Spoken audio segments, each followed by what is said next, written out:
Welcome to the historic blah, a place where the past moves very slowly, where kings wrote letters that took months to arrive, and farmers counted the seasons, one gentle sunrise at a time. Tonight we'll wander through the calm corridors of history, no wars, no drama, just the quiet turning of time. So take a deep breath, let your thoughts drift like leaves on a still pond. And if you find peace in these sleepy stories, you can like, comment, and subscribe. Not out of urgency, but simply whenever you wake up. For now, close your eyes and let history whisper you to sleep. Welcome to Beautifully Boring History. Story 1. The Trial of Citizenship, Solon's Reforms and the Four Property Classes. You are in Athens, sometime around the year 594 BCE. It is not yet the gleaming city of Pericles or the war-torn capital of the Peloponnesian conflict. This is a quieter, more precarious time. The city is fractured, not by invaders but by itself.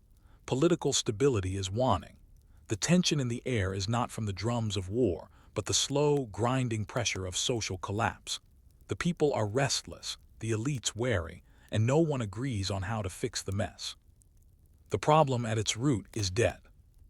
In the early 6th century BCE, Athenian society was crumbling under the weight of economic disparity. A rigid hierarchy governed land ownership, and with land came power. The great aristocratic families, the Eupatrids, held most of the fertile soil, while small farmers struggled to survive in the rocky outskirts of Attica. When harvests failed, which they often did, farmers turned to borrowing. But without formal banks or regulated interest, these debts came with sharp teeth. If you defaulted, you didn't just lose your land. You could lose your freedom. Debt bondage, a system where debtors and even their families could be sold into slavery, was legal. Many Athenians found themselves enslaved in their own city, working the fields they once owned, or sold abroad to foreign markets. It was a slow, relentless erosion of dignity and autonomy. Athens was not yet a democracy, but the people were beginning to push back against the old order. The elite, meanwhile, feared the alternative, revolution.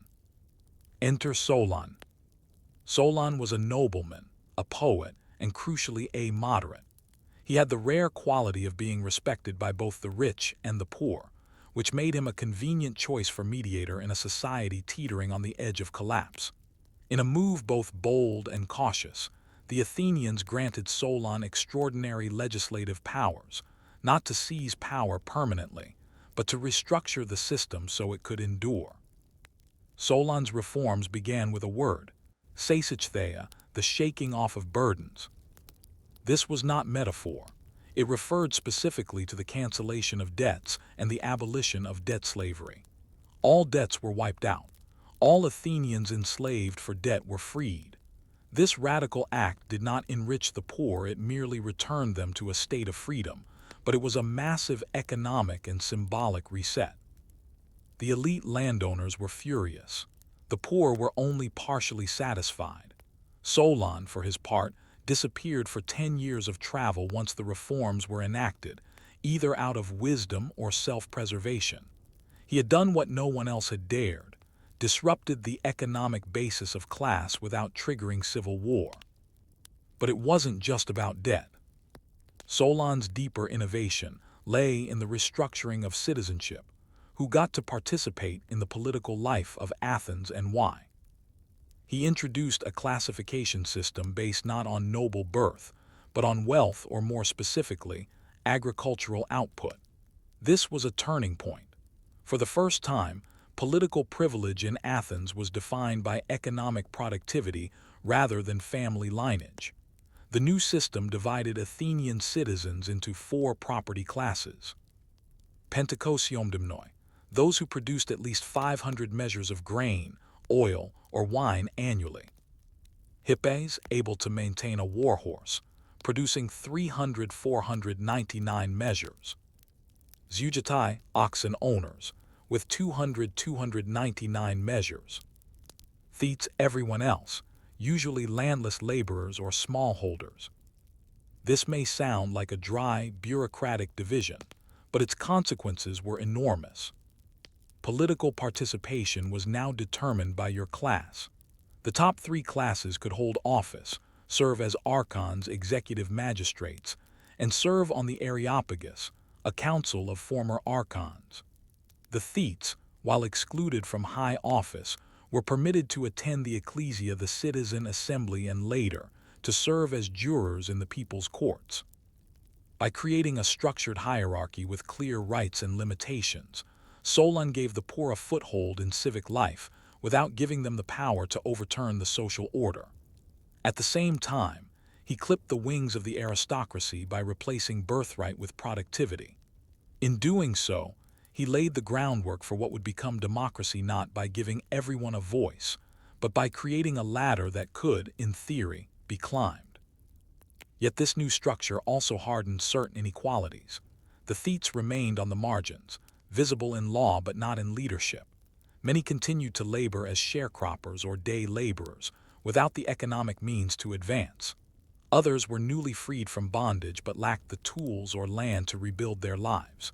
The Eupatrid families, though diminished, still controlled much of the land and wealth, and the new political classes, though theoretically fluid, often mirrored the old order in practice. One might ask, was this a revolution or merely a rebranding of aristocracy? Solon's property classes were not just social categories. They were used to determine military service, tax obligations, and access to justice. For example, the Pentacosiomdimnoi and Hippes served as cavalry or supplied arms. The Zeugatai made up the hoplite infantry. The thetes, lacking equipment, served as rowers in the navy, a fact that would later become a source of power, as naval victories brought glory to Athens. This link between military service and political status is crucial. In Athens, your ability to contribute to the city's defense was tied to your worth as a citizen. Solon codified this relationship, creating a civic identity rooted in public obligation rather than noble descent. It was a subtle but powerful shift, one that would echo through Athenian politics for centuries. And yet, Solon himself seemed ambivalent about his own reforms. In his poems, he laments the impossible position he found himself in trying to please the poor without enraging the rich. He warned that his laws were only as good as the people who upheld them. He did not claim to have created justice, only to have balanced injustice for the time being. As Athens entered a new era, Solon's constitution stood as both a foundation and a question mark. It averted immediate collapse, yes, but would it endure? Could a city divided into classes ever truly find cohesion? Could a system rooted in economic productivity avoid reproducing the very inequalities it sought to moderate? And perhaps more subtly, did Solon, in attempting to solve a crisis of class, create a new, quieter form of exclusion? You've seen the reforms on paper. Solon's classification of society into property groups was a remarkable bureaucratic feat. But how did these lines function in the lived world of 6th century Athens? To answer that, you must step into the stone-paved streets, into the sun-drenched agora, and beyond the olive groves, where daily life for Athenians citizen and not played out under the weight of Solon's laws. Because law, no matter how rational or reformist in theory, is always shaped by the people who must live beneath it. Let's start with the Pentacosiomdimnoi, the highest property class. These were the wealthiest men in Athens, the aristocracy in all but name. Solon had weakened the old noble titles, but wealth was power, and these men controlled much of it. Their estates stretched across the Attic countryside, often worked by dependent laborers and slaves. They could afford to host liturgies, public services paid out of private wealth, such as financing warships, sponsoring religious festivals, or training a chorus for drama competitions. Liturgies served 2 purposes: civic duty and public prestige. For the state, they were essential in offsetting public costs. For the elite, they were opportunities to demonstrate wealth, gain favor, and signal loyalty to the city. To fail at your liturgy, or worse, to try to avoid it, was a stain on one's reputation. Honor in Athens was often measured by what one gave away. Beneath them were the hippes, the cavalry class. The name comes from their ability to maintain a horse for military service, which was a mark of significant income. These men lived comfortable, though not always luxurious lives, and formed a kind of upper middle class. When Athens went to war, the hippes rode into battle as elite troops, rarely touching the ground unless absolutely necessary. They often held local administrative roles and could rise to positions of influence, though never quite matched the grandeur of the top tier. The third class, the zeugetai, constituted the hoplite citizen soldier, perhaps the most romanticized image of the Athenian male. A hoplite owned armor, a round shield, hoplon, and weapons. But more than that, he owned land. This class was grounded literally in the soil of Attica. A zeugetai might be a small farmer, producing enough barley or grapes to feed his family and meet the property threshold. Life was laborious. Much of his time was spent in his fields, repairing stone terraces or pruning olive trees. When summoned to war, he left behind his farm and took up spear and shield. Though not wealthy, the zeugetai took pride in their status. They could vote, attend the assembly, and some could even be selected for local offices as the democracy matured. Below all stood the thetes, the lowest class of citizens, and the largest by far. The thetes owned little or no land. They might work as tenant farmers, craftspeople, or laborers in construction or dock work. Though free men, their existence was precarious. Their access to political life was limited. They could not hold office, and their influence was indirect, mostly through participation in the assembly, ecclesia, and eventually in the jury courts. Yet over time, it was the thetes who would come to play a pivotal role in Athenian democracy. Their numbers, combined with their essential role as naval rowers, gave them leverage. The Athenian navy, a defining force in the city's golden age, depended on the thetes. No wealthy citizen could steer a trireme without the coordinated muscle of these men. Their sweat powered the war machine. It gave them an argument, if not always a voice. But for now, in the decades after Solon, they were mostly on the margins, free, but not quite empowered. So what did citizenship actually look like? It meant participation. It meant obligation. It meant visibility. A citizen was expected to attend the assembly, to vote, to serve in juries, to participate in festivals and religious rites. He might be called to serve in the army, or if wealthy enough, to sponsor civic needs. He was expected to care for his city, not out of altruism, but as a form of self-governance. Citizenship in Athens was not passive. It was a full-time job in many respects. That said, not everyone in Athens was a citizen. Not women. Not slaves. Not medics, foreigners who lived and worked in Athens, sometimes for generations. And not the many children of unions between Athenian men and non-citizen women. At this point in Athenian history, citizenship was passed through the father. If your father was a citizen and had you legally recognized, you were a citizen. There was no formal registration process, just the acceptance of your community deme and the acknowledgement of your paternity. This looseness would become a problem later, as some tried to bend the rules or smuggle in foreign descendants as citizens. It also made women's roles in citizenship complex. Though they could not vote or hold office, Athenian women, particularly those born to citizen parents, were essential to the maintenance of citizenship itself. A legitimate Athenian citizen was expected to marry a citizen woman and produce legitimate children. Thus, women were vessels of legal continuity, even as they remained excluded from political life.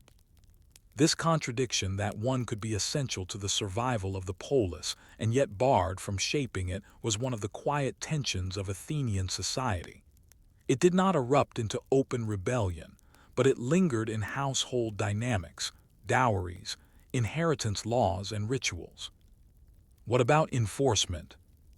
Solon's laws were originally published on wooden boards or stone pillars known as axons, placed in public view so that literate citizens could read them.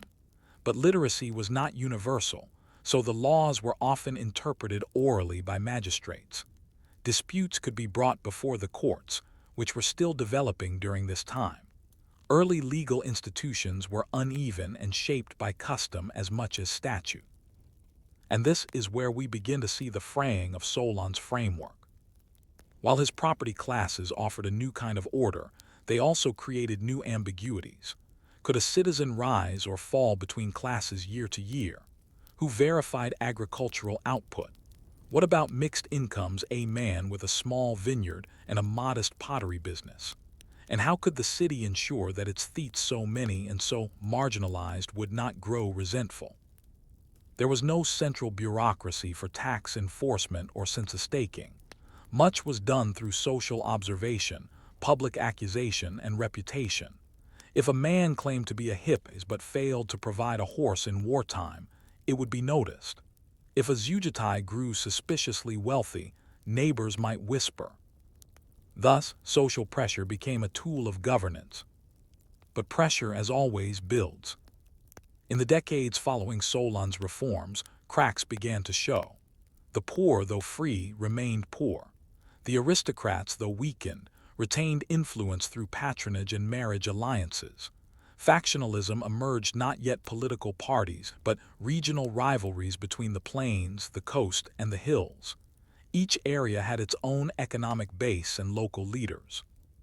And into this volatile mix stepped a man named Pisistratus, a relative of Solon, a war hero, and a cunning populist.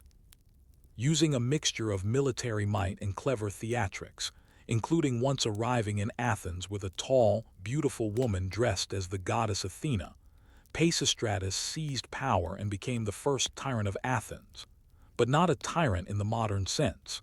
The term tyrannos originally meant someone who seized power unconstitutionally, not necessarily cruelly. Pisistratus governed with a surprising degree of moderation. He preserved Solon's laws, strengthened the city's economy, supported the poor with land redistribution and public works, and funded religious festivals that brought unity to the fragmented city. In a strange twist, the tyrant upheld the citizen laws of a republic. Was it because the laws themselves had value, or because they maintained the illusion of civic balance? One thing is certain: Solon's system endured not because it was perfect, but because it could be adapted. Over time, it would be bent, reinterpreted, and sometimes ignored, but it offered a framework for Athens to evolve.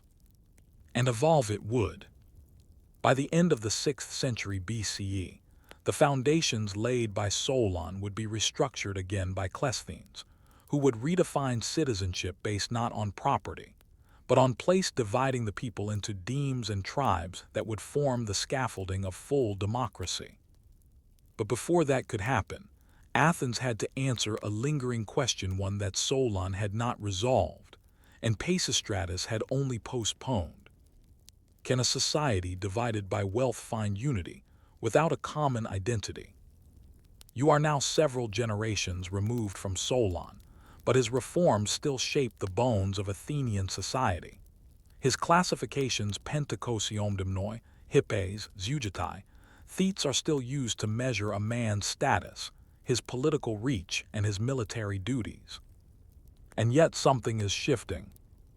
As the 6th century BCE draws to a close, Athens is a city simmering with tension and transformation. The people are restless again. The tyranny of Pisistratus, while mild and even popular in some circles, has become institutionalized through his sons. The older forms of noble dominance, muted but never eradicated by Solon, are finding new expression in political factionalism. And the question of who counts who is a citizen, and what that means, is again at the center of Athenian politics. The end of tyranny.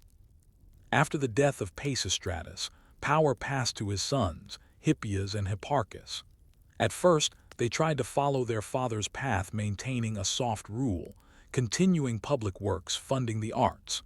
But when Hipparchus was assassinated in 514 BCE in what was officially a love triangle, though more likely a political statement, Hippias hardened. He cracked down on dissent. He employed foreign mercenaries. He censored criticism. Athens had known tyranny, but now it was learning repression. This turn sparked deep resentment among the citizenry. The nobles in particular saw their influence curtailed, their prestige insulted.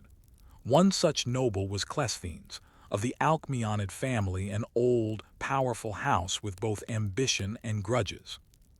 Cleisthenes, with help from Sparta, a curious alliance in hindsight, helped orchestrate the expulsion of Hippias in 510 BCE. The tyranny was over, but what would come next? At this crossroads, Athens did not revert to monarchy, nor did it adopt an oligarchy like its neighbors. Instead, in the chaos of competing factions, Cleisthenes proposed something radical: not equality, but organization. A way to dissolve the power of the old aristocratic families and replace it with something broader, though not yet fully democratic. And to do this, he would have to dismantle Solon's system, not the laws themselves, but the way people were grouped. A new division, the demes and the tribes. Solon had categorized citizens by wealth, but Cleisthenes restructured them by location, and more importantly, he scrambled the connections between geography, class, and political identity. His central reform was the creation of the demes, local townships or districts that became the new foundation of citizenship. Every male citizen was registered in a deme, and this identity replaced the old clan and family affiliations. No longer were you of the Alcmeonids or of the noble Eupatrids. You were now, legally and politically, of the deme of Lachiadae or of the deme of Aloke. This move flattened the social hierarchy not economically, but symbolically. And it had powerful effects. Cleisthenes also organized these demes into 10 new tribes, each one made of demes from 3 distinct regions: the city, the inland, and the coast. This geographic mixing was deliberate. By forcing citizens from different classes and regions into shared political units, Cleisthenes broke the power of regional aristocracies. A tribe was no longer a family tree, it was a political collage. Each tribe contributed men to the council of 550 from each tribe, which handled day-to-day governance. This council, the boule, replaced the old aristocratic council and served as a middle ground between the ecclesia, the full assembly, and the courts. Suddenly, ordinary citizens, including some from the lower classes, had access to real participation. It was not quite democracy as we think of it. Women, slaves, and medics remained excluded. But the doors had opened a little wider, and Solon's reforms had provided the structure upon which Cleisthenes built. The property classes still existed. A man's ability to run for high office still depended on his income level, but the power to vote, to speak in the assembly, and to serve in juries was increasingly widespread. And with this wider participation came new institutions, many of which had their roots in the quiet changes of Solon's day. The People's Court and the rise of the Thetes. One of the most profound evolutions came not from the elite, but from the lowest class, the Thetes. While Solon had granted them access to the assembly and to jury duty, it was under Cleisthenes and later reforms that jury service became a key path to civic influence. The courts, large, randomized, and paid, offered Thetes not only a political voice but an income. This was not an accident. The expansion of jury power meant that citizens without wealth could still wield judicial authority. A man who owned no land could decide the fate of generals, review laws, and even try former archons. This was revolutionary. The dicasteria people's courts were massive, often with hundreds of jurors selected by lot. The process was random to reduce corruption. Jurors were paid a daily stipend, not large, but enough to attract the poor. Over time, the courts became the arena where the Thetes flourished. It also meant that rhetoric, the ability to speak persuasively, became a tool of citizenship as vital as wealth or bloodline. And yet there were costs. Randomized juries could be swayed by emotion. Litigation became a weapon. Ambitious politicians learned how to manipulate popular opinion through spectacle and accusation. Still, the courts embodied a shift that began with Solon. The idea that participation, not lineage, was the heart of citizenship. Pericles and the narrowing of identity. But reform is never a straight path. In 451 BCE, Pericles, the great statesman of the Golden Age, introduced a law that seemed to reverse some of Solon and Cleisthenes' inclusive instincts. He proposed that only men with two Athenian parents, both mother and father, could claim full citizenship. Previously, only the father's citizenship was required. This was more than a bureaucratic tightening, it was a cultural signal. Athens was growing wealthier, more powerful, more imperial. Citizenship was no longer a desperate privilege to be shared, it was an exclusive title to be protected. By narrowing the definition, Pericles created a smaller, purer citizen body, one that saw itself as distinct from the growing population of metics, freed slaves, and foreign allies. And in doing so, he inadvertently set the stage for future tensions. Because Athens was never a closed city, its economy relied on trade. Its culture absorbed influences from Egypt, Persia, Ionia. Its navy, temples, and theater festivals were built in part by Metic labor. And yet these people who lived, worked, and sometimes died for Athens could never be citizens. Solon's original reform had created property classes, not racial or ethnic ones. Pericles' law added bloodline to the equation. Over time, this would calcify the boundaries of inclusion, even as democratic institutions expanded. The legacy of Solon's classes. By the late 5th century BCE, the Solonian classes were still in use, but more as a scaffolding than a foundation. The Pentacosiomdimnoi and Hippes continued to dominate high offices. The Zeugatai held many of the mid-tier roles. The Thetes, now empowered through jury pay and naval service, played an outsized role in the political culture. But these class distinctions were no longer about grain production. They had become political labels, loosely correlated with wealth, but increasingly detached from reality. The rise of commerce, tribute from the empire, and coinage had reshaped the economy. Wealth was no longer measured solely in agricultural output. Still, the idea of property classes endured because it was useful. It gave structure to eligibility for office. It allowed the city to preserve a sense of order in the chaos of rapid change. And perhaps more subtly, it reminded Athenians of their debt to Solon, the man who had dared to redraw the lines of power without shedding blood. A thoughtful reflection. Solon did not invent democracy, but he created the conditions in which democracy could emerge. He did not erase class, but he made it visible. He did not liberate all Athenians, but he redefined what it meant to be free. And in doing so, he transformed citizenship from a noble privilege into a civic responsibility. His legacy is complex. Solon's reforms were pragmatic, not utopian. He sought balance, not revolution. His laws were not always fair, but they were often fairer than what came before. And they endured not because they were perfect, but because they were flexible. In the centuries to follow, Athens would rise and fall, experiment and retreat, extend and withdraw rights. But Solon's vision that law could tame inequality, that class could be organized rather than inherited, remained. Today, when we speak of citizenship as a legal status, a set of obligations and protections rooted in participation rather than descent, we echo Solon. Not with triumph, perhaps, but with curiosity. Because the question he raised, can a society divided by wealth govern itself with justice, is one we still ask. And perhaps always will. Story 2, Metics in the Shadows, the legal outsiders of Athenian society. You are walking through the bustling port of Piraeus, the gateway to Athens and the pulsing artery of its economy. Ships are docking, unloading amphorae filled with wine, olive oil, and grain. Traders haggle over weights, dockworkers unload timber from Macedonia, and somewhere down the street, a Syrian perfume merchant arranges his wares in a tiled stall. And almost none of them are citizens.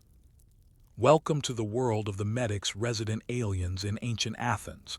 They are visible, essential, and everywhere, but they are never quite part of the city they sustain.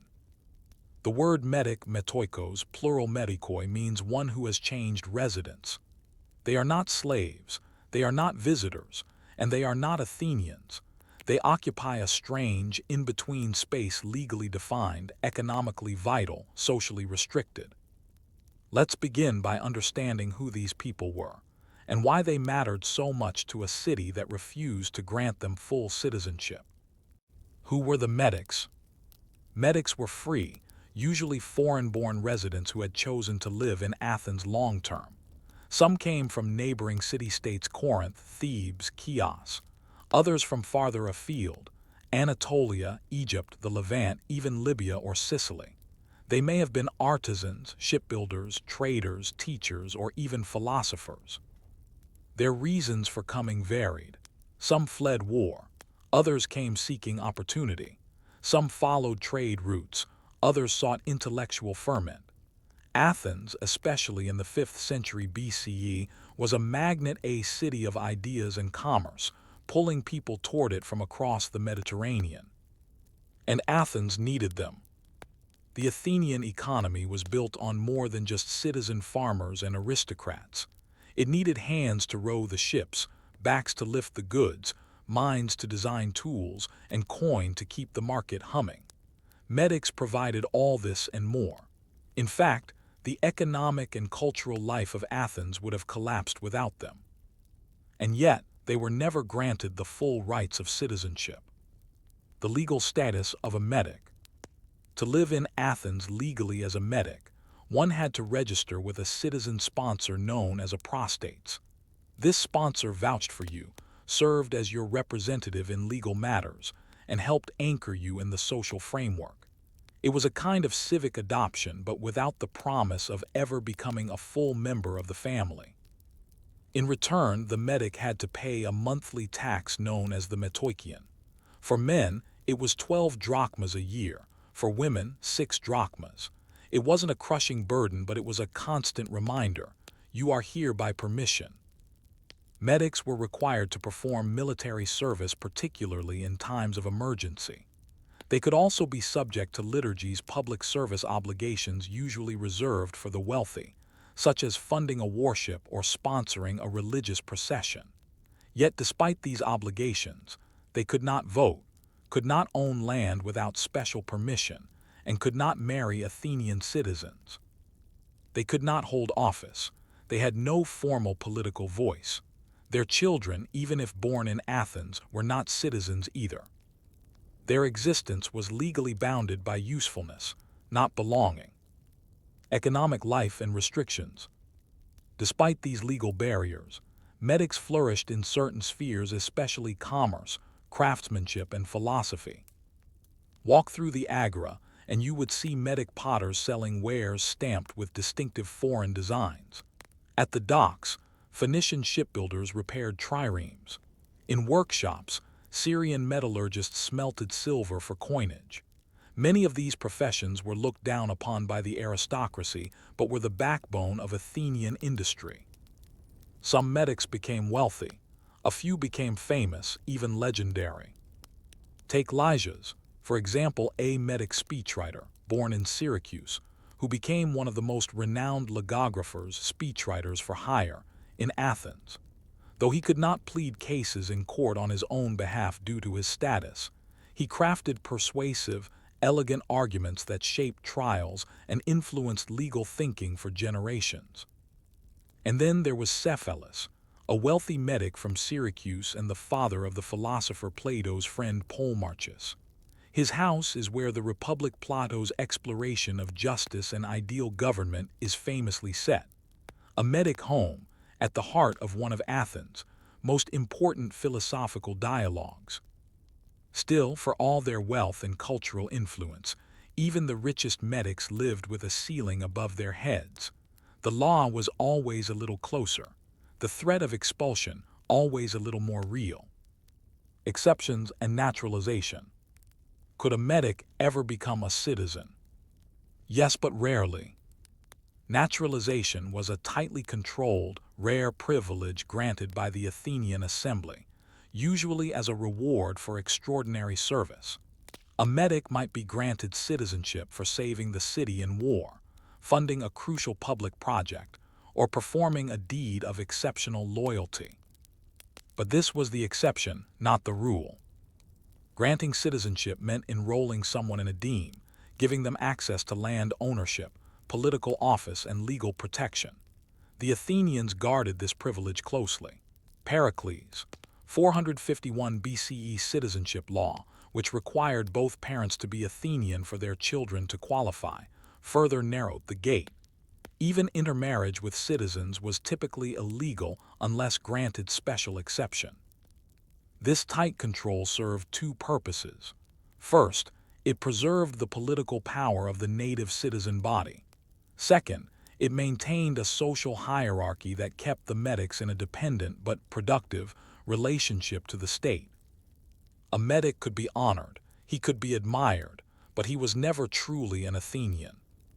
Social integration and exclusion. Legally, medics were second class, but socially, the picture was more complicated. In the symposia, elite drinking parties medics might attend if they were wealthy or well-connected. In the theater of Dionysus, their presence in the audience was common. At religious festivals, some medics were allowed to participate, though usually not in core rituals reserved for citizens. Some medics married other medics or foreigners. Others lived in long-term partnerships with Athenian women, though these unions were technically illegal and their children illegitimate in the eyes of the law. And always, the sense of being an outsider lingered. A medic might live in Athens for decades, own property with permission, raise children there, and be buried in Attic soil. But he would never be called to speak in the assembly. He would never serve as an archon. His name would never be etched into the marble rolls of officialdom. The paradox was sharp. The city relied on the medics economically, militarily, and culturally, but withheld the status that would make them true participants. And yet few left. Why? Because even with limitations, Athens offered opportunity.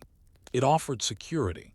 It offered a kind of civic freedom, the ability to contract, to trade, to argue in court that was rare elsewhere. A medic in Athens had more rights than a subject in a Persian satrapy or a laborer in a tyrannical city-state. But these rights were always provisional, and the boundary between usefulness and undesirability could shift with politics. The darker turn, xenophobia and legal precarity. There were times when medics were not just excluded, but targeted. The most infamous example comes during the Peloponnesian War, in 415 BCE, after the mysterious mutilation of the Hermes sacred statues of the god Hermes, which sparked a citywide panic. The Athenians were preparing for the Sicilian expedition, and fear of internal sabotage ran rampant. In the witch hunt that followed, many medics were arrested, accused without evidence, imprisoned, or exiled. Even well-known figures were not spared. Polemarchus, son of Cephalus and brother of Lysias, was executed during the oligarchic terror of the 30 tyrants in 404 BCE, partly for his wealth, partly for his status as a medic. In moments of crisis, the lines hardened. The language of citizenship became a weapon. The medic, once merely the outsider, became the convenient scapegoat. It was a reminder that in Athens, your value was conditional, your freedom was political. An unresolved thought. Medics built the ships, crafted the armor, taught the children, and shaped the words that rang out in courtrooms and philosophical dialogues. They were everywhere, in the shadows of citizenship, in the corners of democracy, in the margins of law. They were essential and excluded. Athens celebrated freedom, but it practiced hierarchy. It called itself a democracy, but drew lines in the dust, just wide enough to contain its citizens and no one else. And this tension between openness and exclusion, between cosmopolitanism and control, raises a question still worth asking.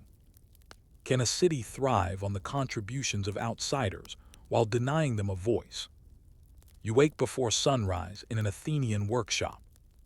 A metalworker named Diodorus a Metic from Chios stokes the coals of his forge. His apprentice, a free-born Athenian youth, yawns as he prepares the molds.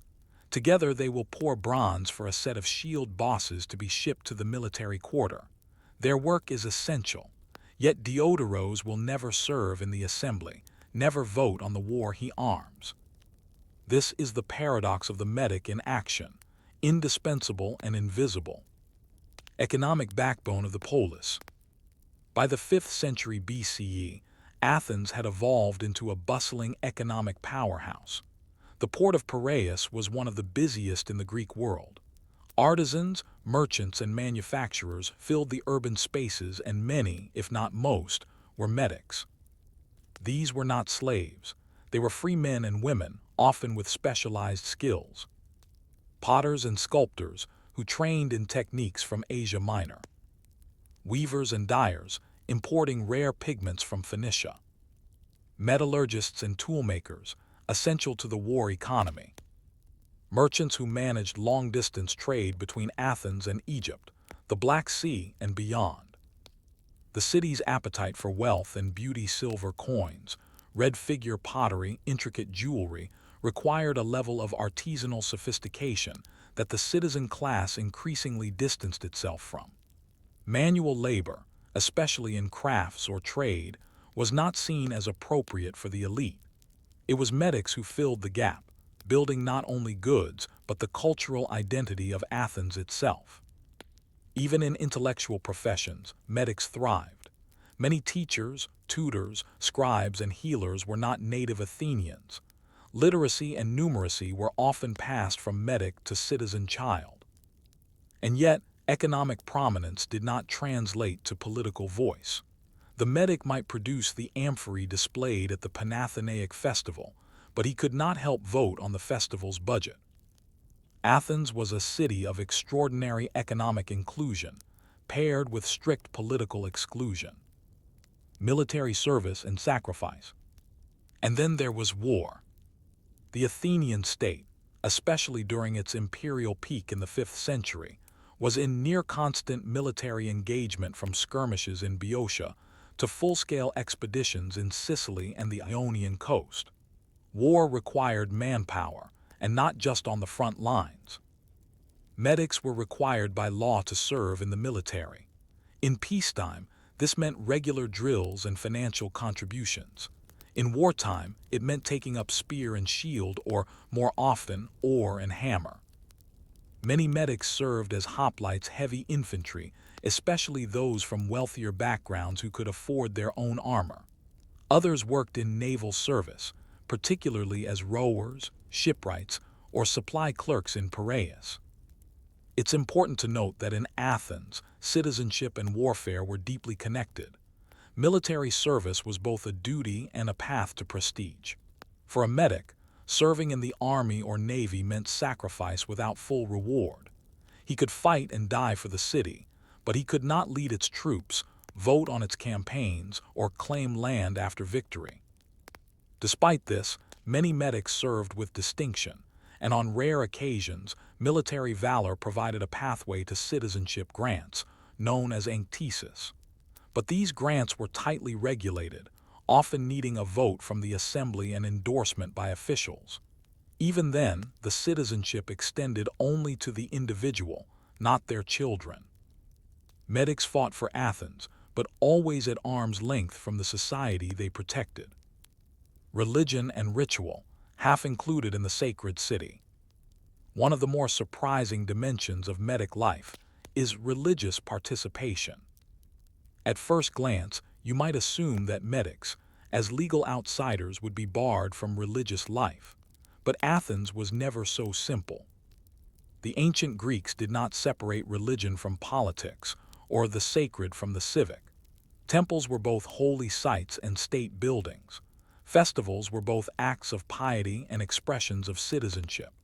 Participation in public religion was one of the ways Athenians expressed identity, and paradoxically, it was one of the few avenues through which metics could find symbolic inclusion. Metics were allowed to worship at temples, offer sacrifices, and participate in many public festivals, though usually as attendees rather than honored participants. Certain rites, particularly those centered on the Eleusinian mysteries or localized cults, were open to anyone who spoke Greek and was not a murderer, regardless of origin. In fact, some metics held religious offices, particularly in cults not tied to official state functions. In the cult of Isis, for example, metic priestesses were recorded in the Hellenistic period. In earlier times, some metics even served as sacred heralds or caretakers in minor shrines. But the central state festivals, the Panathenaea, the Great Dionysia, the Thargelia, were run by citizens, funded by citizen liturgies, and served as public displays of citizen unity. A metic might watch, but would rarely lead. Even in piety, there were borders. Daily life, the familiar and the fractured. A metic household was not so different from a citizen's, particularly for the more prosperous. A metic family might own slaves, legal, employ citizen apprentices, legal but unusual, and rent a modest home in the city center or a workshop near the port. They paid taxes, celebrated festivals, and formed social networks mostly with other metics. Entire neighborhoods in Piraeus, for example, were composed largely of metic families. Syrian traders next to Phoenician glassmakers, next to Thracian healers. Marriage, however, was a line rarely crossed. Officially, metics could not legally marry citizens. Such unions were seen as threats to the purity of the citizen body. Nevertheless, long-term informal partnerships between citizen men and metic women were not uncommon, and vice versa. These relationships produced children, but those children were barred from citizenship unless a special decree was granted. Such families lived in legal ambiguity, dependent on the goodwill of magistrates and the lack of public scrutiny. The children of metics, even those born and raised in Athens, grew up culturally Athenian but legally foreign.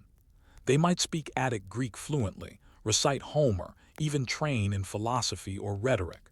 But unless naturalized, a rare act, they inherited their parents' status, legal residence, taxation, no political rights. This generational disconnect created a shadow society, one that mirrored Athens, but never merged with it. Prominent metics, the curious case of Paesion.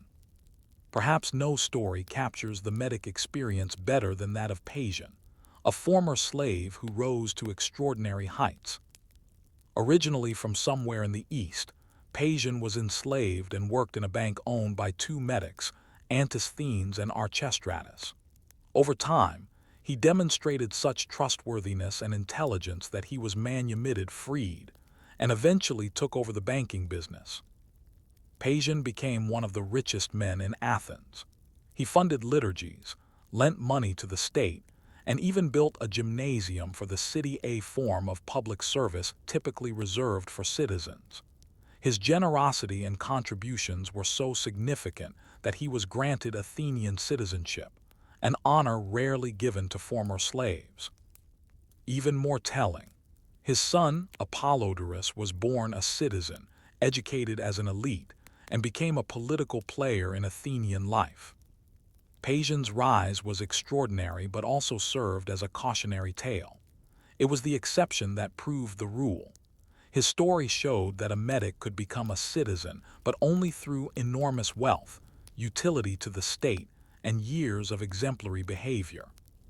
For every Paesion, there were thousands of others just as hardworking, just as embedded in Athenian life, who would never be invited inside. The role of the prostates, guardians or gatekeepers.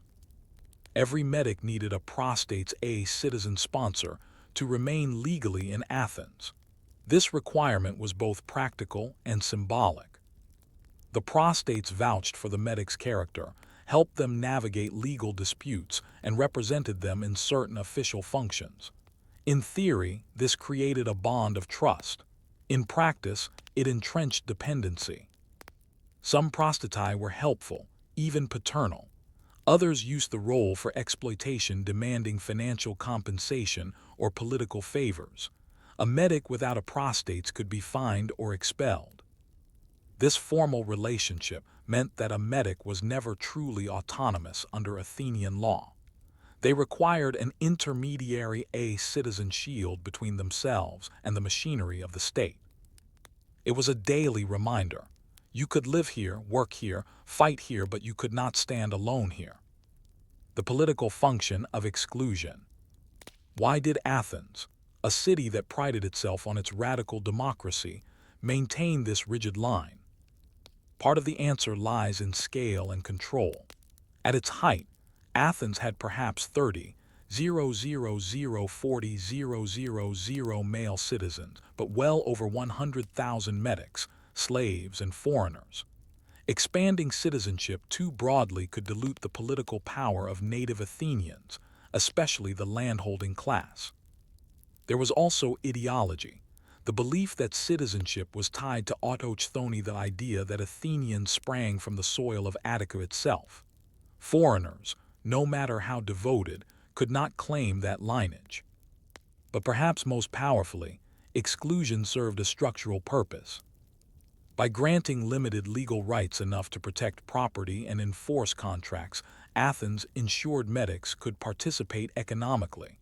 But by withholding political power, the city ensured they could not challenge the system.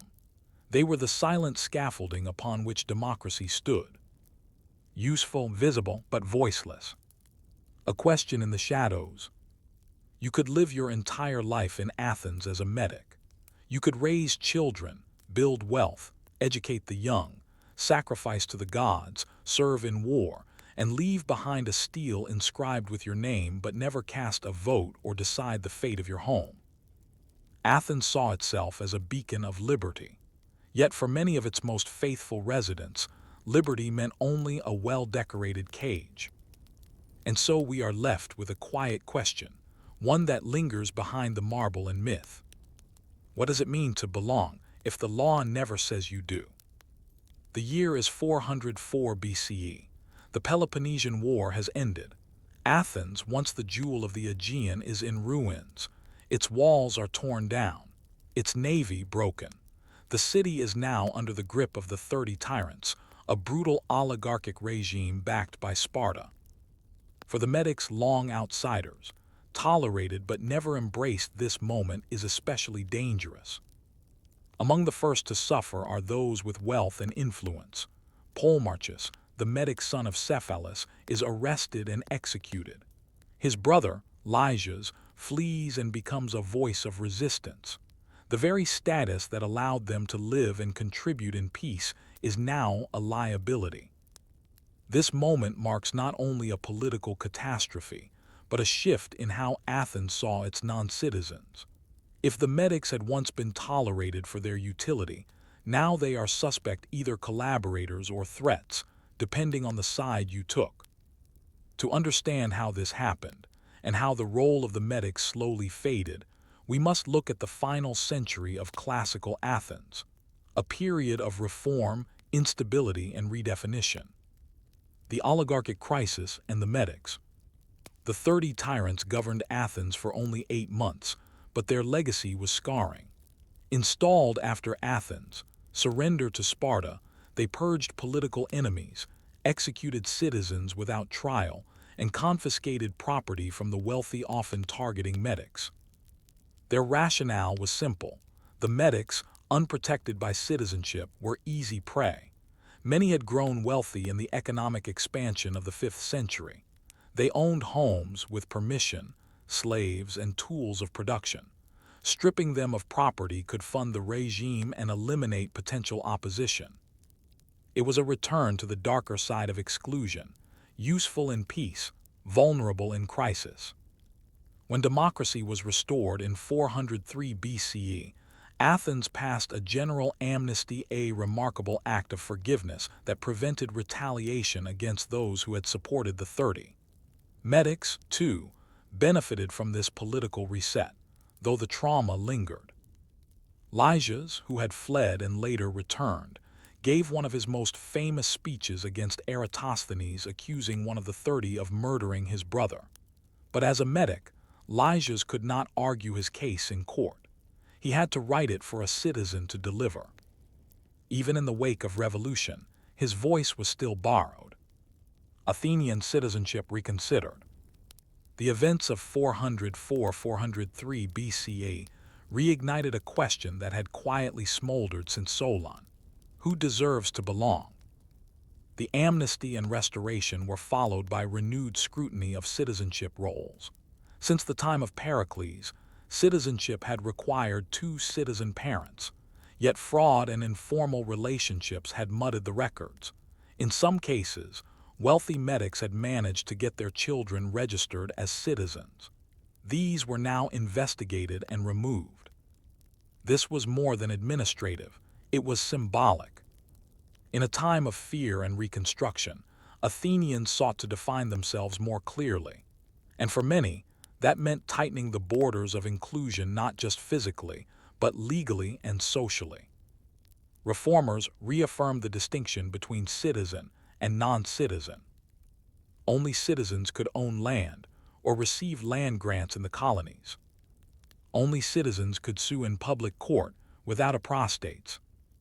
Only citizens could vote on foreign policy or serve on juries. Only citizens could inherit or bequeath property without restriction.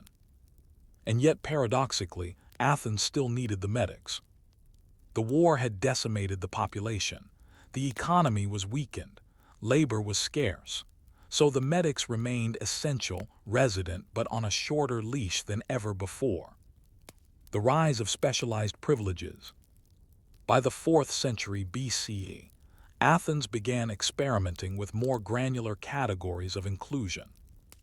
Instead of widening citizenship, the city introduced legal statuses that fell between medic and citizen.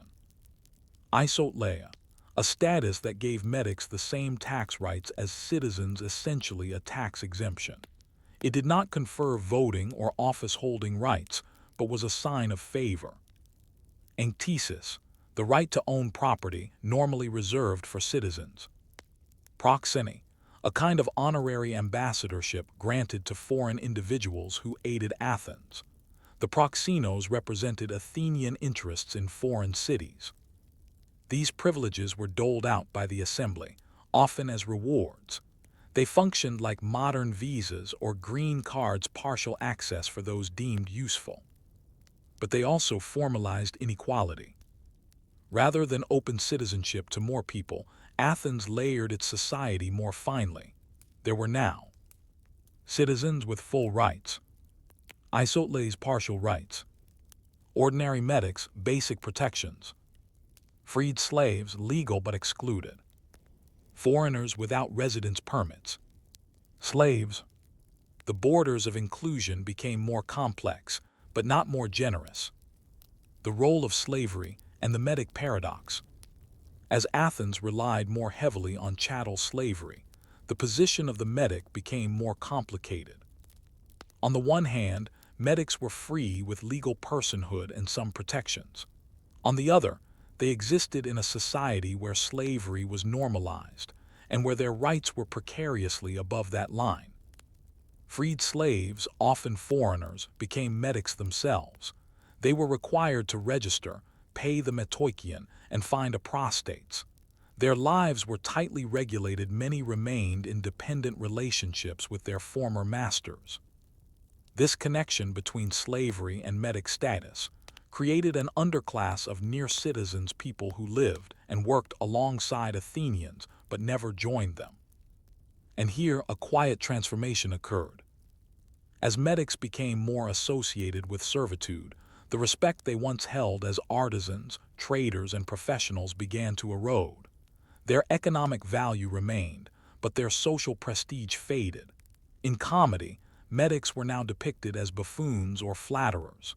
In philosophy, They were rarely mentioned as serious participants in civic life. The legal line had always existed. Now the cultural wall was rising. The Hellenistic shift, citizenship for sale. By the late 4th century BCE, Athens was no longer a dominant power. The rise of Macedon and later the Hellenistic kingdoms transformed the political landscape.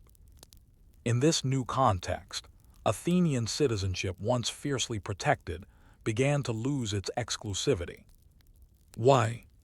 Because Athens needed money.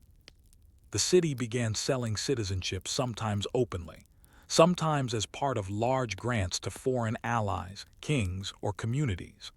Wealthy foreigners who funded buildings, theaters, or warships could be enrolled as citizens. Medics with the means, particularly those who had served Athens loyally or donated large sums, were now eligible. In some cases, entire families were naturalized at once. This commodification was a radical departure from Periclean purity. The old idea of autochthony, that only those born of Athenian soil and blood could be citizens, faded in the face of economic need. And yet even this late-stage generosity was inconsistent. Some were welcomed, others, just as worthy, were ignored. The system lacked transparency. It was driven by politics and money. Ironically, as citizenship became more accessible, its meaning diminished. The medic, once excluded from a lofty ideal, now saw that ideal sold to the highest bidder.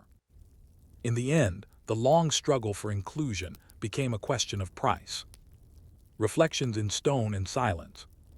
Today, when we look for the medics in Athens, we rarely find grand tombs or public monuments.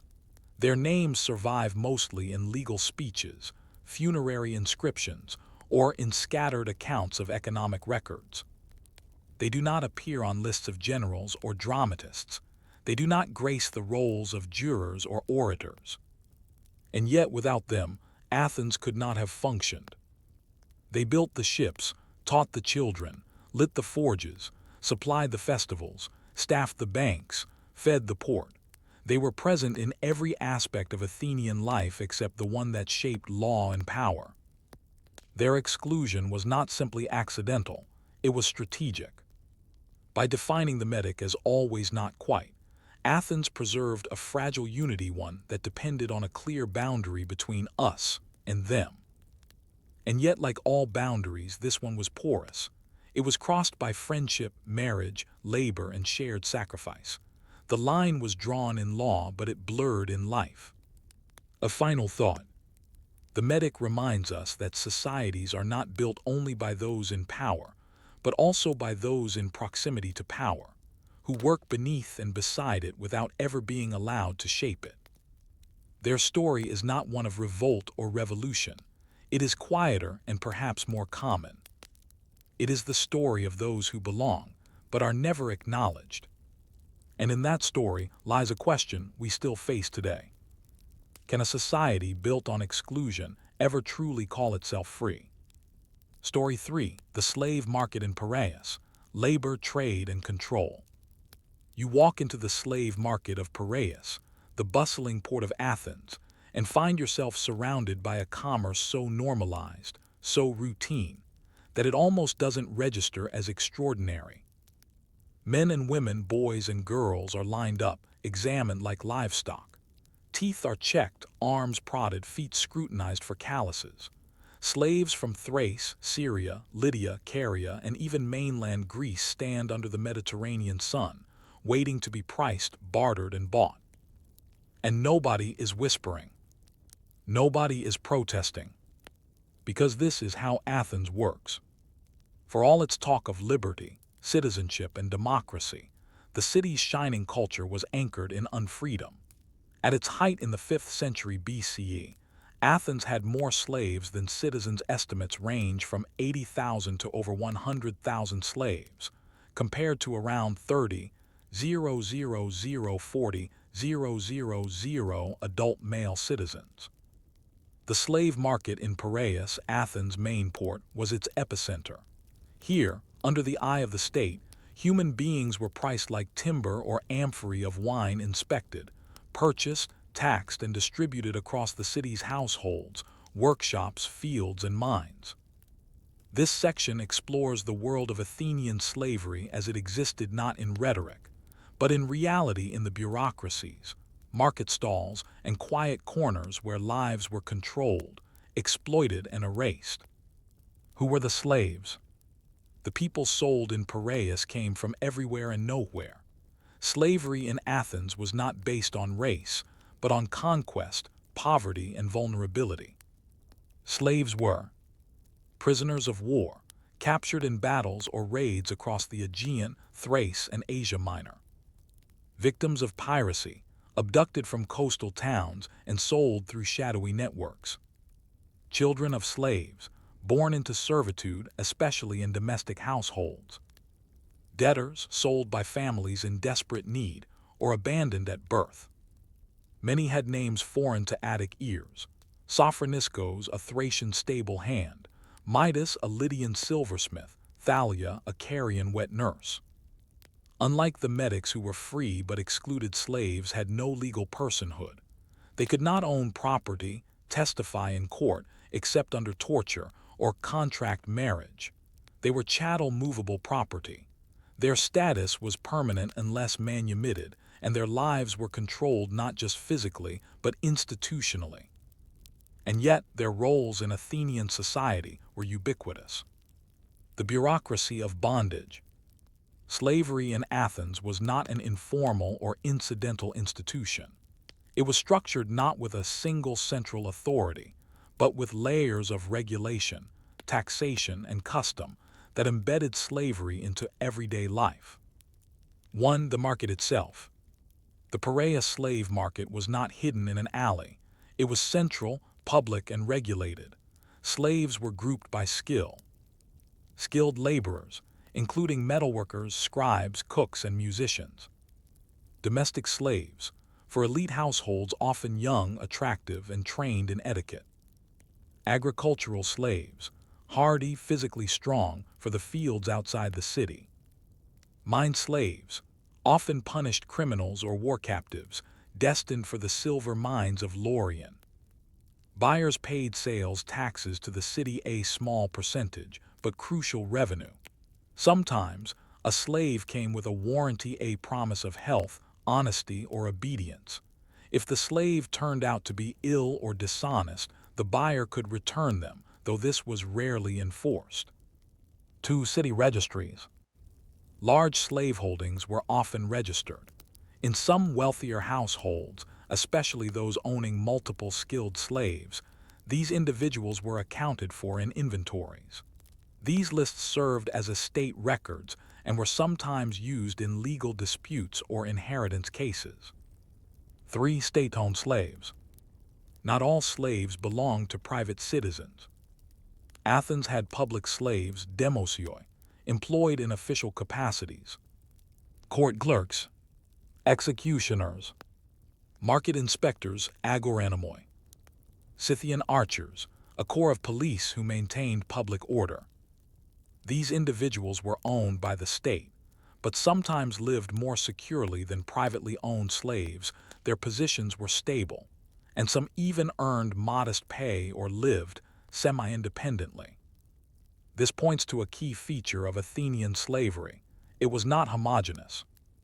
Some slaves labored in darkness, others in relative comfort. The term slave covers a spectrum from brutalized laborers to educated secretaries. But all were owned. Slavery in the household. To understand the psychological and social role of slavery in Athens, one must look inside the oikos, the household. Here slaves were: nurses and wet nurses, child minders, personal attendants for women, especially secluded wives, cooks, cleaners, and messengers. A moderately wealthy Athenian home might have 3-5 slaves. An elite one could have 20-50 or more. Women in particular relied heavily on female slaves, as they were confined to the domestic sphere. These slaves had intimate knowledge of the family, bore heavy emotional and physical labor, and were often the least visible in historical records. Yet their presence was constant. Slaves formed the fabric of daily life, drawing water, grinding grain, lighting oil lamps, managing children. Their labor allowed citizen men to participate in politics, war, or leisure. Their silence gave Athenian democracy its breath. The silver mines of Laurion.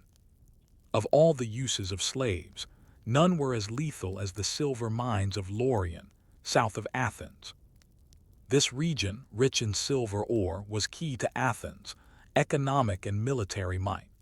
It funded triremes, paid jurors, minted coins, and it did so through the suffering of thousands. Slaves in Laurion worked in narrow tunnels, often barely wide enough to crouch, suffered from toxic exposure to lead and silver dust, were chained or guarded to prevent escape, slept in barracks, often underground. These were not household slaves or artisans. They were commodities used to extract wealth until death or collapse. The mines were managed by private entrepreneurs who leased the rights from the state and hired slaves to do the actual labor. The state profited through lease fees, the entrepreneurs profited through silver, and the slaves, well, they didn't live long. The silver of Athens' greatness was coated in suffering. Slave rebellion, almost never. One might ask, with such numbers, why did slaves not rebel? The answer lies in the structure of Athenian slavery. Slaves were atomized, scattered across household, fields, shops. They came from diverse linguistic and ethnic backgrounds, reducing communication. There was no common identity, no class solidarity, no ideology of resistance. Harsh punishments discouraged escape or disobedience. Moreover, many slaves, especially household or skilled ones, saw manumission, freedom, as possible, though rare. A compliant slave might be freed upon a master's death or after years of service. Freedom offered legal status, but not citizenship. The freed slave became a metic, still without full rights. Thus, resistance was often quiet malingering, small theft, emotional withdrawal, not revolution. Slavery was not just a system of chains, it was a system of psychological control. A paradox at the heart of democracy. As you exit the Piraeus market and head toward the Parthenon, it's hard not to feel the weight of contradiction. Athens was the first city to experiment with democracy. It gave voice to ordinary citizens, created laws by assembly, and believed in the power of free men to govern themselves. And yet, it was also a city that bought, sold, and owned other human beings as a matter of routine. Even philosophers who questioned war or religion rarely condemned slavery. Plato and Aristotle both accepted it as natural, though they debated who was fit to be a slave. There was no abolitionist movement, no moral reckoning. Slavery was just how things worked. The democratic ideal of Athens rested not on universal freedom, but on a protected minority of citizens, whose liberty was made possible by the enforced labor of others. Without slaves, there would have been no leisure for jury duty, no time for philosophical schools, no manpower for empire. Athens was free, but only for some. An unresolved reflection. The slave market in Piraeus is gone now. The stones are worn, the names erased. But the logic of the system, a society built on exclusion, justified by utility, remains deeply familiar. And so one must ask, can freedom exist when it depends on the unfreedom of others? You are no longer standing at the marketplace in Piraeus. You are inside Athens now, walking past the homes of citizens, into the narrow alleys where workshops buzz, past the stoas where merchants haggle, and through the fields of Attica where rows of olive trees shimmer in the morning sun. Wherever you go, they are there, the enslaved. In the shop, the apprentice who doesn't speak unless spoken to. In the household, the wet nurse gently rocking a citizen's child. In the vineyard, the figure hunched over with a basket of grapes, and in the courtroom, the man whose testimony is only accepted under torture. Slaves in Athens were not hidden, nor were they, in most cases, brutalized openly. They were simply part of the background present, necessary but silenced. This section explores how slaves actually lived and worked within the Athenian polis, their conditions, relationships, social roles, and rare paths to freedom. The variety of slave experiences. It is tempting to speak of the slaves of Athens as a single class, but that would be misleading. Athenian slavery was not monolithic. It existed across a spectrum of labor, treatment, and visibility. 1. Household slaves, oikotai. These slaves lived inside Athenian homes, especially among the more well-off citizens. Their duties included cooking and cleaning, fetching water from public fountains, attending to the personal needs of women and children, lighting lamps, managing linens, grinding grain. They often lived in close quarters with the family. Some had personal relationships with their owners, though still governed by control. Household slaves were usually better fed and clothed than others, and in some cases, their labor overlapped with affection, especially when they had raised children or managed estates for years.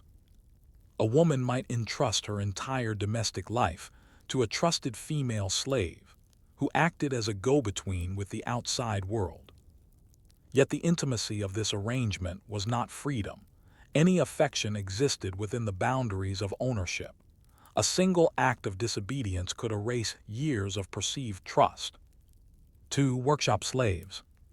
Some slaves worked in artisan shops known as ergasteria. These might include potters and sculptors, cobblers, metalworkers, or textile producers, cooks in taverns or barbers in bathhouses. Often, a single citizen owned the workshop and employed both free laborers and slaves. In some cases, slaves ran the operation in the owner's absence, especially if skilled. These managerial slaves could earn a portion of profits, a form of quasi-salary known as apophora, which they might eventually use to buy their freedom. Still, their labor was not theirs, and their status, no matter how skilled, remained legally void. 3. Agricultural slaves. In the countryside, slavery took on a more traditional and grueling form. These slaves worked the land, often under overseers, tended vineyards, orchards, grain fields, lived in basic huts or outbuildings, were subject to seasonal labor cycles with little mobility. They were generally poorly treated, especially on large estates. Physical punishment was common. Their days began before dawn and ended only when the work was complete. Their names rarely appear in records. These were the invisible backbone of the rural economy. 4. State slaves, demosioi. As mentioned earlier, some slaves were owned by the city, not private citizens. Roles included Scythian archers who acted as city police, public executioners and torturers, court clerks and scribes, inspectors in the markets. State slaves often lived in barracks, earned small wages, and could sometimes own property or purchase their freedom. They had more legal protection than private slaves and sometimes exercised authority over free citizens, especially in court and market settings, a fact that irritated many Athenians. They were a strange exception, enslaved yet empowered, a contradiction that Athens never resolved. Discipline and control. Despite the range of roles, the system depended on constant control. Slaves had no legal recourse. A master could beat or even kill a slave with little fear of legal consequences, though excessive cruelty was frowned upon in public. But punishment was routine, ranging from verbal abuse and flogging to branding or chaining, especially in mines or rural settings.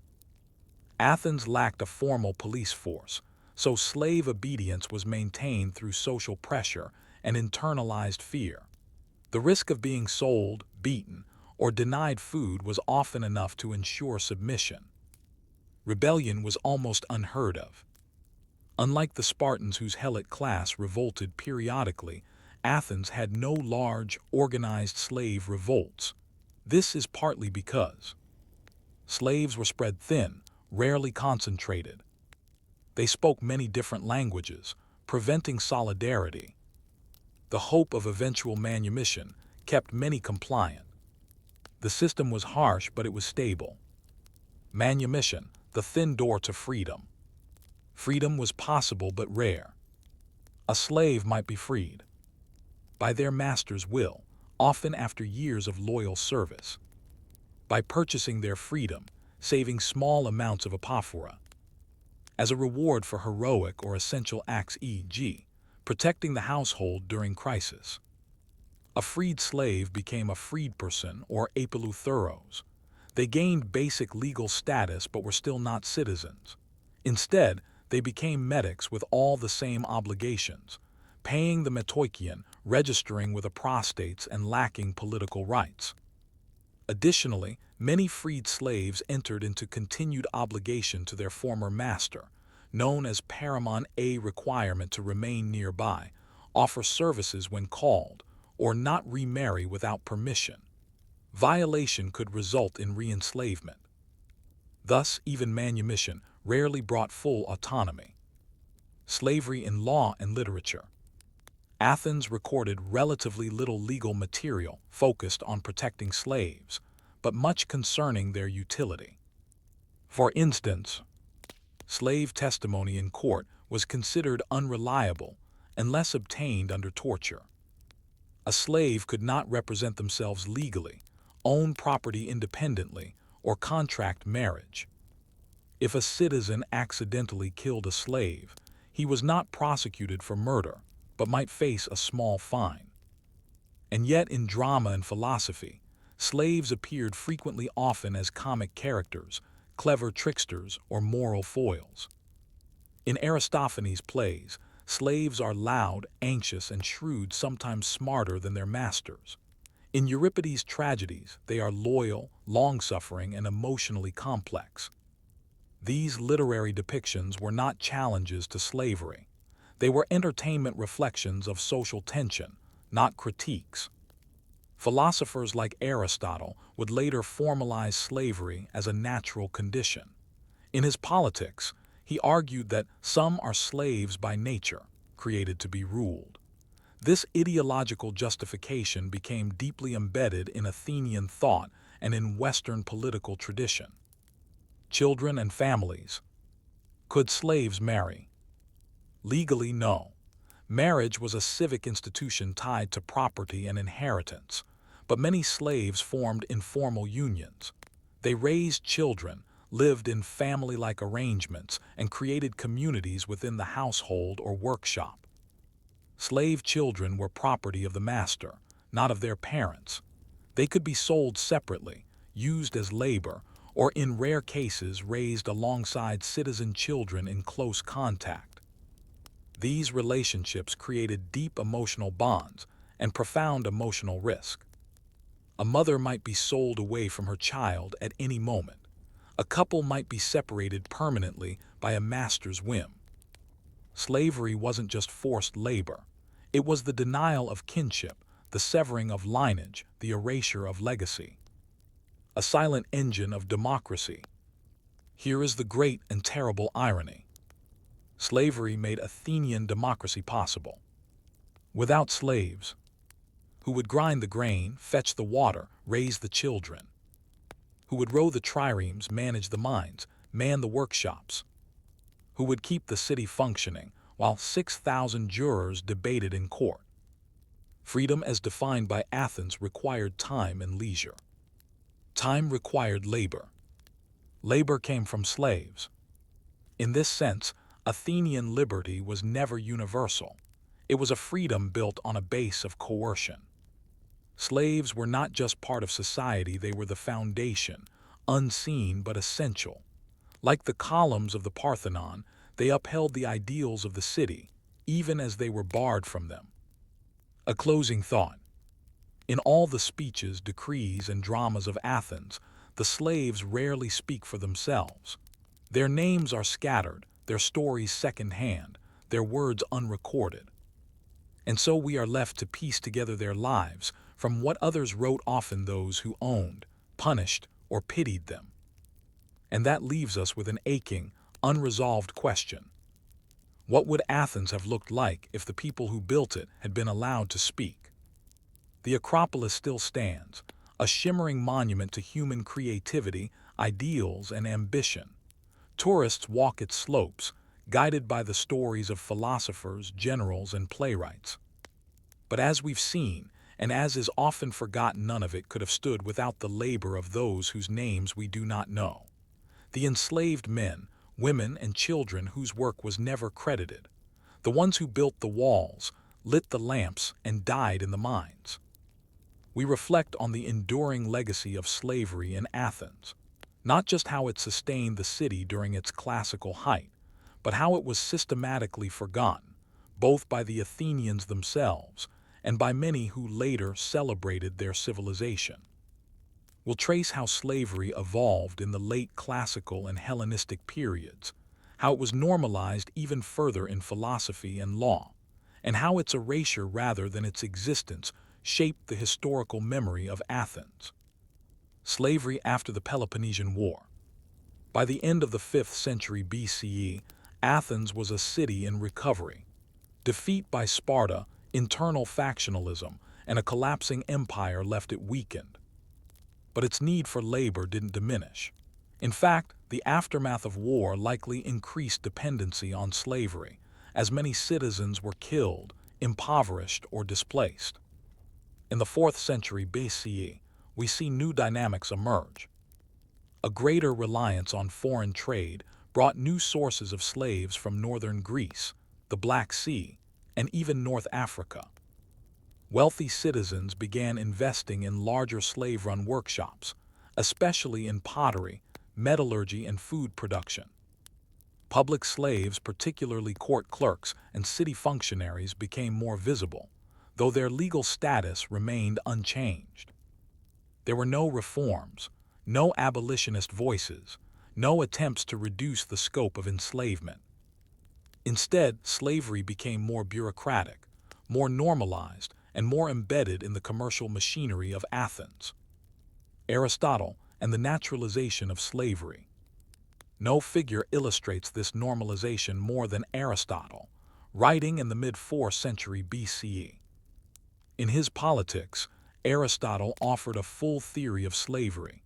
It wasn't just practical, he claimed it was natural. It is clear, then, that some men are by nature free and others slaves, and that for these latter, slavery is both expedient and right. Politics, Book I, Chapter V. To Aristotle, some people lacked the rational soul necessary for self-rule. They were living tools, whose best possible life was to be ruled by a master. This wasn't cruelty, he argued, it was justice, harmony. Aristotle's influence would stretch for millennia. Later empires and political systems would adapt, and quote his words to justify enslavement. And this marks an important shift. Where earlier Athenians accepted slavery as normal, Aristotle codified it as philosophy. He turned an economic reality into a moral truth. In doing so, he helped cement the idea that freedom and slavery could coexist, not as contradiction, but as balance. The erasure of the enslaved voice. Throughout Athenian history, there is remarkably little recorded from the perspective of slaves themselves. We do not have slave letters, slave memoirs, first-person slave testimonies, autobiographies, laments, or prayers. This isn't just a matter of archival survival, it's a structural silence. Slaves were legally denied public voice. Their statements in court were invalid unless extracted under torture. They could not compose speeches for the assembly, submit petitions, or perform in the theater. They could be represented, but never represent themselves. Even literature rarely gives them interiority. In tragedy, they are tools or victims. In comedy, they are stock characters: the clever slave, the cowardly servant, the gossiping nurse. They are devices, not subjects. This silence has consequences, because even today, when we study Athens, we often do so through the writings of those who owned or relied on slaves. We read Thucydides, Plato, Xenophon, brilliant minds, but minds formed in a system of deeply unequal freedom. To understand Athens honestly, we must constantly ask, whose stories were never told? Legacy beyond Athens. Slavery did not end with the decline of the Athenian polis. In the Hellenistic period, 323–31 BCE, the successor states of Alexander the Great continued and expanded the practice. Large estates, state-run mines, and war captives drove slave markets across Egypt, Asia Minor, and the eastern Mediterranean. By the time of Rome, slavery had become even more institutionalized, with tens of millions enslaved across the empire. And the justifications remained the same. Some people were born to rule, others to serve. Civilization required labor. Freedom was a luxury for the few. Athens was admired by the Romans not just for its art and politics, but for its social hierarchy. Roman elites saw in Athens a model for their own world, high culture built on low labor. And in later centuries, as Europe rediscovered the glory of Greece, much of that admiration came without acknowledging its foundations. The art was remembered, the architecture imitated, the democracy celebrated, but the slavery, often quietly set aside. Slavery and modern memory. Modern discussions of Athenian democracy often begin with praise, and rightly so. Athens pioneered concepts of civic engagement, legal equality among citizens, and public accountability that still resonate today. But that "among citizens" clause is critical, because Athens was, at its core, a limited democracy built on the labor of those excluded from it. In contemporary classrooms, the issue of Athenian slavery is sometimes a footnote mentioned briefly, then passed over in favor of Pericles' funeral oration or the beauty of the Parthenon. But in truth, Athens' achievements and its injustices are inseparable. The same society that invented public theater also normalized the buying and selling of children.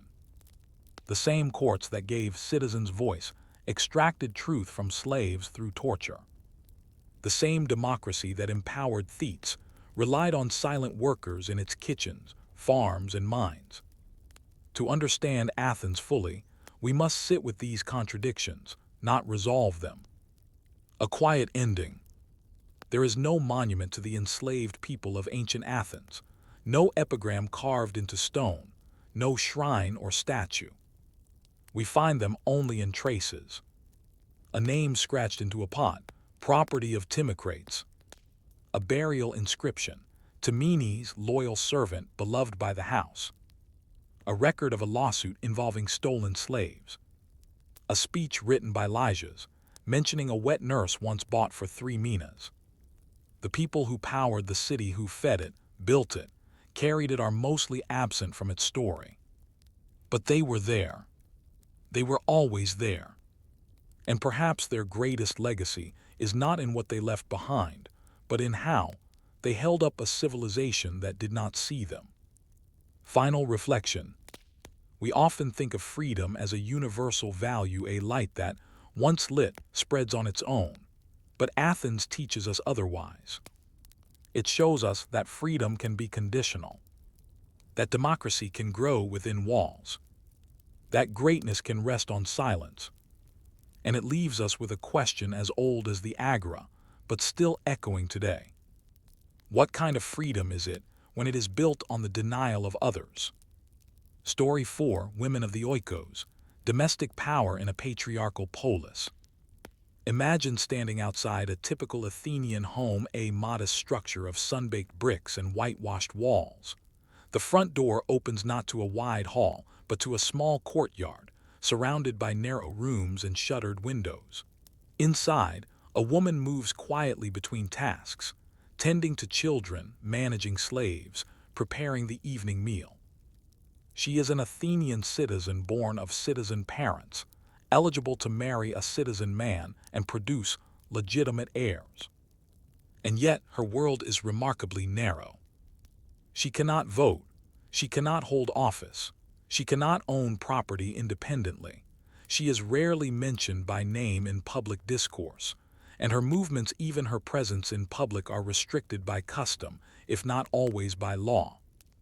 This is the oikos, the household, and it is the primary sphere of a woman's life in ancient Athens. This section explores the lives of Athenian women, particularly citizen women, who existed not in the agora or the assembly, but in the shadows of the home, out of sight, but not out of importance. We begin not with political roles or famous names, but with the daily rhythms of life behind the courtyard walls. The ideal and the real. Much of what we know about Athenian women comes from male authors, philosophers, playwrights, orators, and what they describe is often aspirational, not descriptive. In theory, the ideal Athenian woman was modest and silent, loyal to her husband, focused on domestic duties, secluded from unrelated men, content with her role as a wife and mother. As Xenophon writes in his Oeconomicus, a woman's role is to manage the indoor affairs, while the man manages the outdoors, the public world. But the reality, like most human experiences, was more complex. While women were expected to remain within the oikos, they were not cloistered. They fetched water from public fountains. They participated in religious festivals. They visited neighbors and relatives, and they played a crucial role in maintaining the family's status, reputation, and economy. They had little formal power, but they had responsibility, influence, and sometimes agency, even within a patriarchal system. Marriage and the transfer of a woman. In Athens, marriage was not a personal contract between lovers. It was a transaction between families, especially among the citizen class. The father or male guardian, kyrios, arranged the marriage, offering the woman often as young as 14 or 15 to a man 10 or more years her senior. The purpose of marriage was clear: to produce legitimate male heirs who could inherit property and preserve the family's citizenship. A dowry accompanied the bride, a sum of money, property, or goods transferred from the bride's natal family to her husband. This dowry served as a form of economic security for the wife, an incentive for the husband to treat her well, a tether between the two families. The dowry remained legally tied to the woman. If the marriage ended, it was returned. This gave her some protection, though not control. Divorce was legal and relatively easy, especially for men. A man could divorce by simply sending his wife back to her father's house. For a woman, divorce required going to the archon and petitioning for release. In all cases, the kyrios, her male guardian, remained central. A woman was never legally autonomous. She passed from the authority of her father to her husband, and later to her adult sons if widowed. She was always someone's responsibility. Inside the oikos, despite their legal dependence, women were the managers of the household, a domain with real, if invisible, power. The oikos was both a physical space and a social unit. It included the house itself, the family, including slaves and sometimes resident medics, the property, food stores and furnishings, the domestic cults and shrines. Women managed the logistics of everyday survival, overseeing servants and slaves, weaving textiles, storing and rationing food, preparing medicines, educating young children until around age 7. Weaving in particular was deeply symbolic. It was not just craft but virtue in action, a sign of industriousness, modesty, and domestic skill. The loom was the centerpiece of the household, and the spindle, a sign of female virtue. In vase paintings, women are often shown spinning wool or supervising others. In plays, their diligence or failure in domestic tasks reflects their moral worth. And through these daily acts, women sustained the Athenian economy, though uncounted in its official records. Seclusion and surveillance. Much has been written about the seclusion of Athenian women, the idea that they remained hidden in special quarters, rarely venturing outside. In elite households, separate female spaces did exist, the gynekonitis, where women slept and worked. The front rooms were often reserved for male guests and symposia. But the image of total seclusion is overstated. Most women, especially in non-elite households, could not afford to stay home all day. They fetched water, shopped in markets, attended festivals, and managed errands. And in urban Athens, where homes were close together, social contact was unavoidable. Still, public visibility carried reputation risks. A woman who was seen too often or interacted too freely with men risked being labeled as unvirtuous or worse, compared to a hetera courtesan. Athenian society operated on honor and shame, and a woman's public image was often a reflection of her household standing. Thus, many families enforced customary restrictions, not legal ones, to protect their reputations. Religion, a path to public life. Perhaps the most public role for Athenian women came through religion. Women participated in and even led rituals and festivals, particularly those focused on fertility, the household, and the city's spiritual health. Notable examples include the Thesmophoria, a fertility festival held by and for women in honor of Demeter and Persephone. Men were excluded entirely. The Aurephoria, a rite of passage for young girls, Arephoroi, who served in the Acropolis and performed secret rituals related to Athena. The Panathenaea. Women wove the sacred peplos, a robe for the cult statue of Athena, presented during the grand procession. Funerals and mourning. Women were responsible for tending to the dead, wailing at funerals, and maintaining family tombs. These roles allowed women to appear in public, perform sacred duties, and bond with other women across generations and social strata. Religion, in this sense, was not just ritual, it was a social framework where women exercised a kind of authority denied to them elsewhere. Education and literacy. Athenian girls were not formally educated like boys. There were no schools for them, but education happened in the home, often through oral instruction, domestic tasks, and religious participation. We don't know how many women were literate, but some clearly were. Women composed epitaphs, personal letters, and dedications. Wealthy families may have hired tutors for their daughters.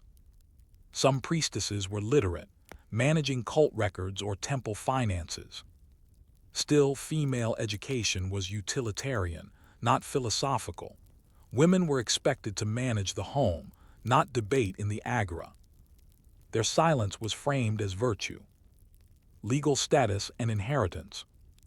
As noted earlier, women could not own land, sign contracts, or represent themselves in court.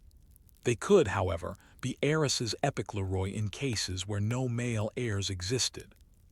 In such cases, the heiress was required to marry her nearest male relative, often an uncle or cousin. Her property passed through marriage, not through her name. She was the vessel of inheritance, not the holder. This system ensured that land stayed within the family, but it also reinforced the idea that women were transmitters, not possessors, of wealth. Even when central to a family's survival, women remained legally marginal. Women outside the citizen class. So far we've spoken of citizen women, but what of others? 1. Medic women. Often worked alongside husbands in shops or ran businesses alone. Had more economic freedom than citizen women, but no political rights. Could not marry Athenian men legally, though informal unions were common. 2. Slaves. performed most domestic labor, were sometimes raised alongside citizen children, had no family rights, and their children were not their own. 3 heterite courtesans, educated, sexually available, and socially mobile, attended symposia, and sometimes gained influence over powerful men, seen as the opposite of the virtuous Athenian wife. These categories complicate the neat ideal of womanhood. Athenian society defined women by status and utility, not shared gender identity. An unfinished thought. Inside the oikos, Athenian women nurtured life, managed labor, and preserved legacy. They raised the future citizens of the polis. They tended the hearth and guarded tradition. They lived without voice in the assembly but not without value in the city. And yet, they are mostly absent from the historical record. Spoken of but not speaking. Visible in ritual, invisible in rhetoric. Their power was real but always bounded. Their contributions, essential but always framed through someone else's name. Which leads us to ask, what would our picture of Athens look like if we had more of their words and fewer words about them? We explored how Athenian women, particularly citizen women, lived largely within the boundaries of the oikos, the household. It was there, amid domestic routines and ritual obligations, that they fulfilled the expectations of virtue, modesty, and quiet obedience. But life, even in a rigid structure, always finds its complexities. We step slightly beyond the courtyard walls to examine the invisible networks, subtle acts of resistance, and limited channels of public engagement that Athenian women could access. While their voices were restricted in courts, politics, and civic debate, they found power in ritual, community, and story. We focus now on what cannot be captured purely by law or custom, the spaces in between, the rituals performed at night, the whispers shared during childbirth, the roles played at funerals, the gossip that shaped households, the stories woven into cloth. This is not history from the top down, but from the interior out. Female rituals, power in the sacred.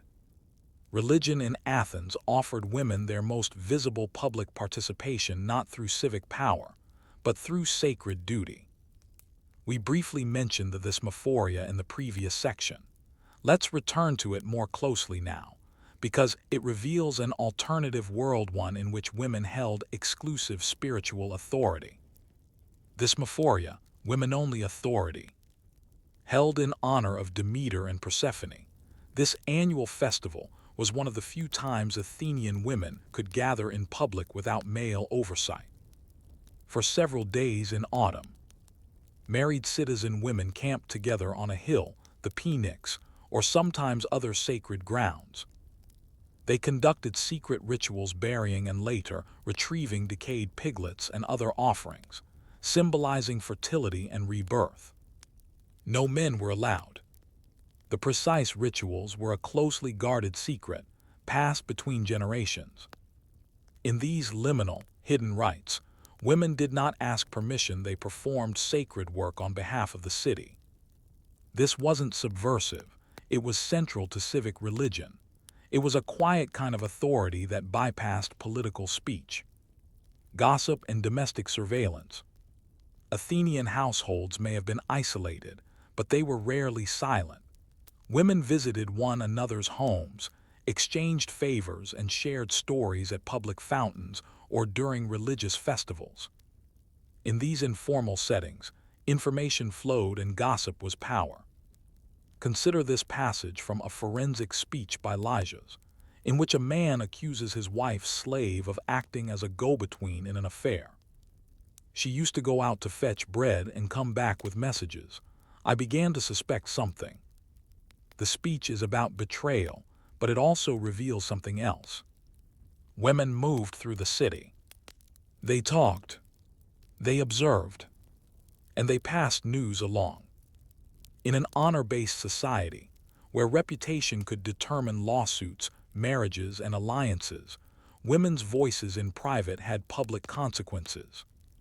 This was their courtroom, the hearth, the fountain, the loom, the symbiotic relationship with slaves. Athenian women were rarely alone. Even in poor households, at least one domestic slave was common. These women and girls, though enslaved, were the constant companions of Athenian citizen women. They nursed their children, helped them bathe, kept their secrets, and sometimes shared their burdens. In Aristophanes' plays, we see this intimacy. In Lysistrata, women conspire to withhold sex to end war. Their conversations include servants, courtesans, and wives. In Wasps and the Thesmophori, as you see, slave women offer shrewd commentary on their mistresses' lives. These portrayals are comedic, yes, but they hint at a domestic world full of negotiation. We must remember, though, that this intimacy was built on hierarchy and coercion. Slaves had no legal autonomy. Their bodies were owned and their labor expected. Yet in many households, they were also the only female presence a woman might confide in regularly. What kind of agency could be found in such unequal relationships? We cannot say with certainty, but it is likely that some forms of solidarity, dependence, and even subversion existed behind closed doors. Funerals and grief, the wailing women. Another space where women stepped forward was in death. Grief in Athens was not stoic. It was loud, public, and gendered. Women were expected to perform mourning both for their own family and for the public memory. This included washing and anointing the body, preparing burial clothes and offerings, leading funeral laments, rhythmic wailing, accompanied by gestures like chest beating, hair tearing, and scratching the face, maintaining tombs, anniversaries, and ancestor worship. In vase paintings and grave reliefs, women are shown in these roles bent over coffins, clasping the hands of the dead, flanked by mourning companions. Mourning was both personal and political. In a city where men died often in war, women became the keepers of memory, the ones who remembered sons, brothers, husbands. And in doing so, they shaped how the dead were honored, how grief was understood, and how families displayed their virtue. Voices in literature and theater. Though women could not write plays or deliver speeches in public life, they were central figures in Athenian storytelling, particularly in tragedy. Athenian tragedy gave voice to female pain, power, and defiance in ways real life did not permit. Think of Antigone defying the state to bury her brother, Medea seeking revenge for betrayal, Electra demanding justice for her father's murder, Clytemnestra ruling in her husband's absence and killing him upon return. These women are not submissive. They speak forcefully, argue persuasively, and act decisively. Why then did Athenian men write such powerful female roles? Perhaps because theater was a space of inversion, a ritualized world where normal rules were suspended. Or perhaps because the dramatic stage allowed for the exploration of anxieties about gender, family, and power. It is tempting to read these figures as evidence of latent feminism, but we should be cautious. These women are often punished, vilified, or pathologized. They are exceptions, not models. Still, their presence suggests that Athenian culture could imagine female agency, even if it feared it. Resistance and scandal. Were Athenian women ever defiant? The historical record is sparse, but we catch glimpses. In court speeches, we read of wives who plotted adultery, ran away, or manipulated family property. In drama, we see women mocking male authority, especially in comedies. In religious contexts, women sometimes formed tight-knit cultic groups, hinting at community and protection. One famous example of possible female defiance comes from Aristophanes' Lysistrata, in which women tired of war band together and withhold sex until peace is negotiated. It's satire, yes, but it reflects an understanding of female solidarity and sexual agency rare acknowledgments in a male-dominated genre. Could women act in such a way in real life? Not likely, but the fantasy of it resonated enough to become popular comedy. The limits of power. Even with rituals, gossip, and literary figures, it's important to remember the limits. Women could be beaten by husbands without legal recourse. They could not sue, vote, or own land. Their testimonies were inadmissible in court unless delivered under torture, if enslaved. Their honor depended on how invisible they remained. So while we should acknowledge their informal roles and subtle agency, we must never romanticize their position. Athenian democracy was a man's world, and women, even citizen women, lived largely as subjects of control, even when they were crucial to the functioning of the city. An unfinished thought. As we move through these narrow rooms and quiet rituals, we see something unexpected, a form of power that is not loud, not official, not recorded, but still real. It is the power to transmit culture, to observe quietly, to preserve lineage, and to create continuity. But we are still left wondering, what might Athenian society have looked like if its women had been allowed not just to mourn, to weave, to pray, but also to speak, to rule, to write? As we reach the final section of this story, we shift from the tangible details of domestic life and ritual to the question that lingers beyond the walls of the ancient oikos. What remains? Not in clay pots, law court speeches, or tragic choruses, but in how we remember, misremember, and sometimes romanticize the women of classical Athens. In this closing segment, we explore how the silence of Athenian women has echoed through history, shaping how we interpret the idea of citizenship, the construction of gendered memory, and the boundaries of who counts in democracy. We conclude not with the daily rhythms of ancient women, but with the long shadow they cast through absence, marginalization, and at times persistent myth. The woman without a name. We know the names of some men and Athens citizens, generals, orators, even some slaves. We know their deeds and trials. But we know very few female names from classical Athens, unless they were heterae like Aspasia, mythical heroines like Antigone or Medea, outliers in scandal, trial, or story. Citizen women, by contrast, were rarely named in public documents. In fact, mentioning a respectable woman's name in public, especially in a courtroom, was considered improper. She was referred to by relationship. The wife of Lysias, the daughter of Demosthenes, the mother of the defendant. This anonymizing of women was not accidental. It was deliberate, a reflection of a cultural ideal. The virtuous woman was invisible, both physically and rhetorically. To be unnamed was to be respectable. To be spoken of was to risk shame. This form of cultural erasure, repeated across generations, left a ghostly imprint, one that makes reconstructing the full story of women in Athens extraordinarily difficult. And yet their absence tells a story. The contradictions of the ideal. The ideal Athenian woman, modest, industrious, obedient, was a fiction in many respects.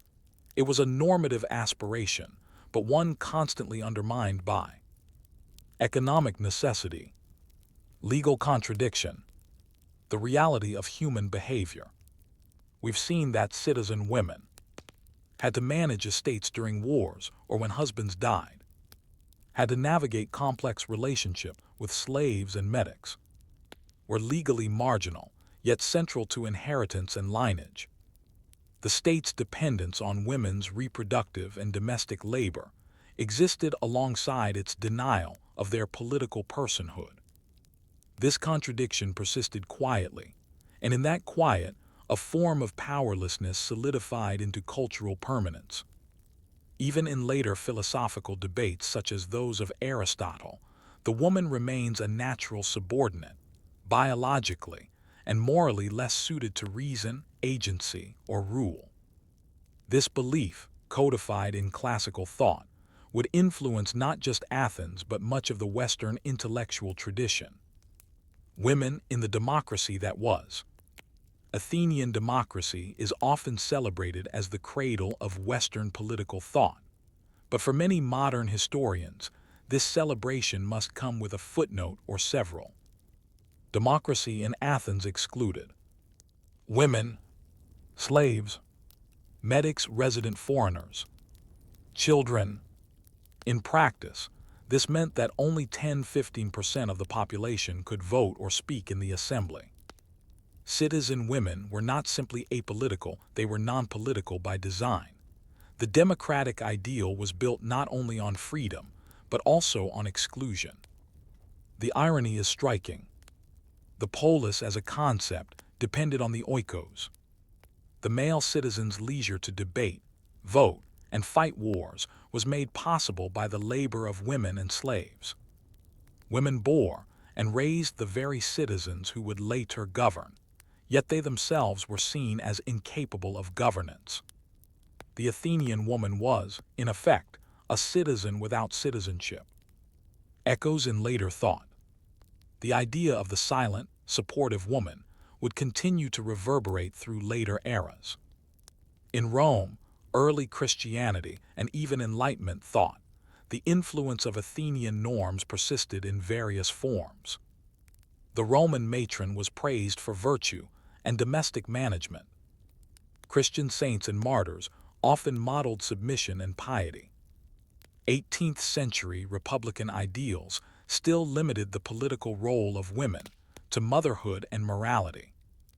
In all these cases, women were seen as necessary for the stability of the social order, but not as autonomous participants in shaping it.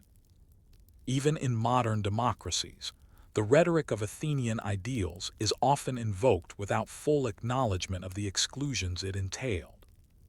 Thus, the silence of Athenian women was not just historical, it became structural, echoed in institutions that valued order over inclusion, virtue over voice. Myth-making and misremembering. Today, classical Athens occupies an ambiguous place in public memory. On one hand, it is the symbol of reason, democracy, and cultural achievement. On the other, it was a city-state sustained by slavery, misogyny, and inequality. Popular portrayals of Athenian women often fall into two extremes. The victim entirely powerless, locked away voiceless. The exception the witty courtesan, the bold tragic heroine, the rebellious wife. What is missing is the in-between. The ordinary woman managing her oikos, educating her children, participating in rituals, quietly navigating honor and duty. She is less dramatic but more historically accurate. And perhaps that's why she is forgotten. History often favors conflict and heroism over continuity and care. But these women were not passive. They endured, they managed, they shaped daily life in ways the assembly never recorded. Looking forward, why it still matters. Why spend so much time on women who had so little political power? Because history is not just about those who ruled, it's about those who made life possible for the rulers. And in studying the Athenian woman, we are reminded that civic identity is not the same as legal status. Cultural memory often depends on what is not said. Power can be exercised quietly and denied loudly. The Athenian woman reminds us that exclusion can coexist with dependence, and that the legacy of such contradictions lingers far beyond a single city-state. When we look at who gets to speak, to vote, to own, to be named, we are looking at the structure of society itself. And that structure was built, in part, on the labor and silence of women. A closing reflection. So the Athenian woman, though absent from the assembly, was present in every household, every ritual, every generation. She bore the citizen soldiers, nursed them, trained them, buried them. She wove the peplos for Athena, tended the dead, preserved the hearth, and maintained the honor of her oikos. She was not free, but she was central. She was not seen, but she was necessary. And even now, when her name has been lost, her labor continues to echo in the foundation stones of the city she could never rule. So we are left to wonder, what would our concept of democracy look like today if it had been shaped not only by those who spoke loudly in the assembly, but also by those who whispered behind the loom? Story 5. The Liturgies of the Wealthy: Obligations, Prestige, and Civic Burden in Democratic Athens. In most societies, wealth secures distance from obligation. But in classical Athens, being rich came with a peculiar expectation: to give it away. This wasn't charity, nor was it tax in the modern sense. It was a social duty wrapped in prestige, one that linked public service with personal reputation. The practice was called the liturgy, liturgia, and it required wealthy Athenians to fund key civic activities at their own expense. The most notable liturgies included funding a trireme warship and its crew, sponsoring a chorus for dramatic performances, paying for festivals, feasts, or athletic competitions, hosting public banquets or training athletes. These were not one-time donations, nor optional contributions. They were a central mechanism by which Athens functioned as a democracy. And for the elite men of Athens, liturgies were both a burden and a means of securing social honor, political capital, and remembrance. We explore the origins, mechanics, and psychology of this unique institution, one that blurred the line between taxation and performance, between civic pride and elite competition. The origins of the liturgy system. Athens in the 5th and 4th centuries BCE was a thriving democracy, but it was also expensive to run. Its navy was massive and costly. Its festivals were grand and sacred. Its theaters were state-funded. Its citizens were often paid for jury service and assembly participation. Yet Athens had no permanent bureaucracy or modern tax system. Instead, it relied on public-spirited contributions from the wealthy, who were compelled by custom, law, and honor to support the state through liturgies. The term liturgia literally means public work. In its earliest form, it meant any service performed for the community, whether by an individual or a group. Over time, in Athens, it came to mean specific financial duties assigned to wealthy male citizens. These were rotating, mandatory, and often very expensive. Types of liturgies. There were two primary categories of liturgies in classical Athens. 1. Chorgia, chi omicron roida gamma iota alpha. The obligation to sponsor a dramatic chorus for a tragedy or comedy at festivals such as the Dionysia or Lenya. The chorgos paid for training, costumes, food, lodging, and sometimes even the playwright's support. A successful production brought enormous prestige. Winners were crowned, and monuments erected in their names. A famous example, Pericles, before his political prominence, served as a chorgos and sponsored the Persians by Aeschylus in 472 BCE. Chorgia was a kind of elite pageantry, one where culture, civic pride, and wealth merged. 2. Triarchy, taro yodi de ro alpha ro chi yoda alpha. The obligation to outfit man and maintain a trireme warship for a year. This was the most prestigious and burdensome liturgy. The triarch was responsible for the ship's condition, equipment, and sometimes even its performance in battle. Outfitting a trireme could cost multiple talents, tens of thousands of drachmae, equivalent to years of wages for ordinary citizens. Other lesser-known liturgies included hosting public feasts during festivals, panegyris, paying for athletic training in the gymnasia, sponsoring torch races or musical competitions, funding city repairs or monuments. Together, these liturgies allowed Athens to maintain its cultural grandeur and military readiness without resorting to full taxation. Why the wealthy agreed or pretended to. Why would a rich Athenian, willingly pour thousands of drachmae into a warship or play? The answer lies in a mixture of prestige. Liturgists were often publicly honored, their names engraved, their contributions announced. Winning a dramatic contest or maintaining a sharp-looking ship brought admiration. Political capital.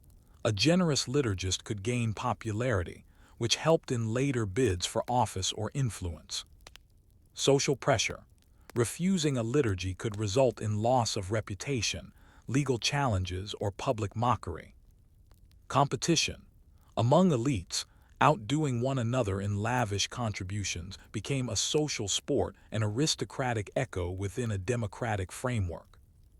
Wealthy citizens also used liturgies as a way of justifying their status.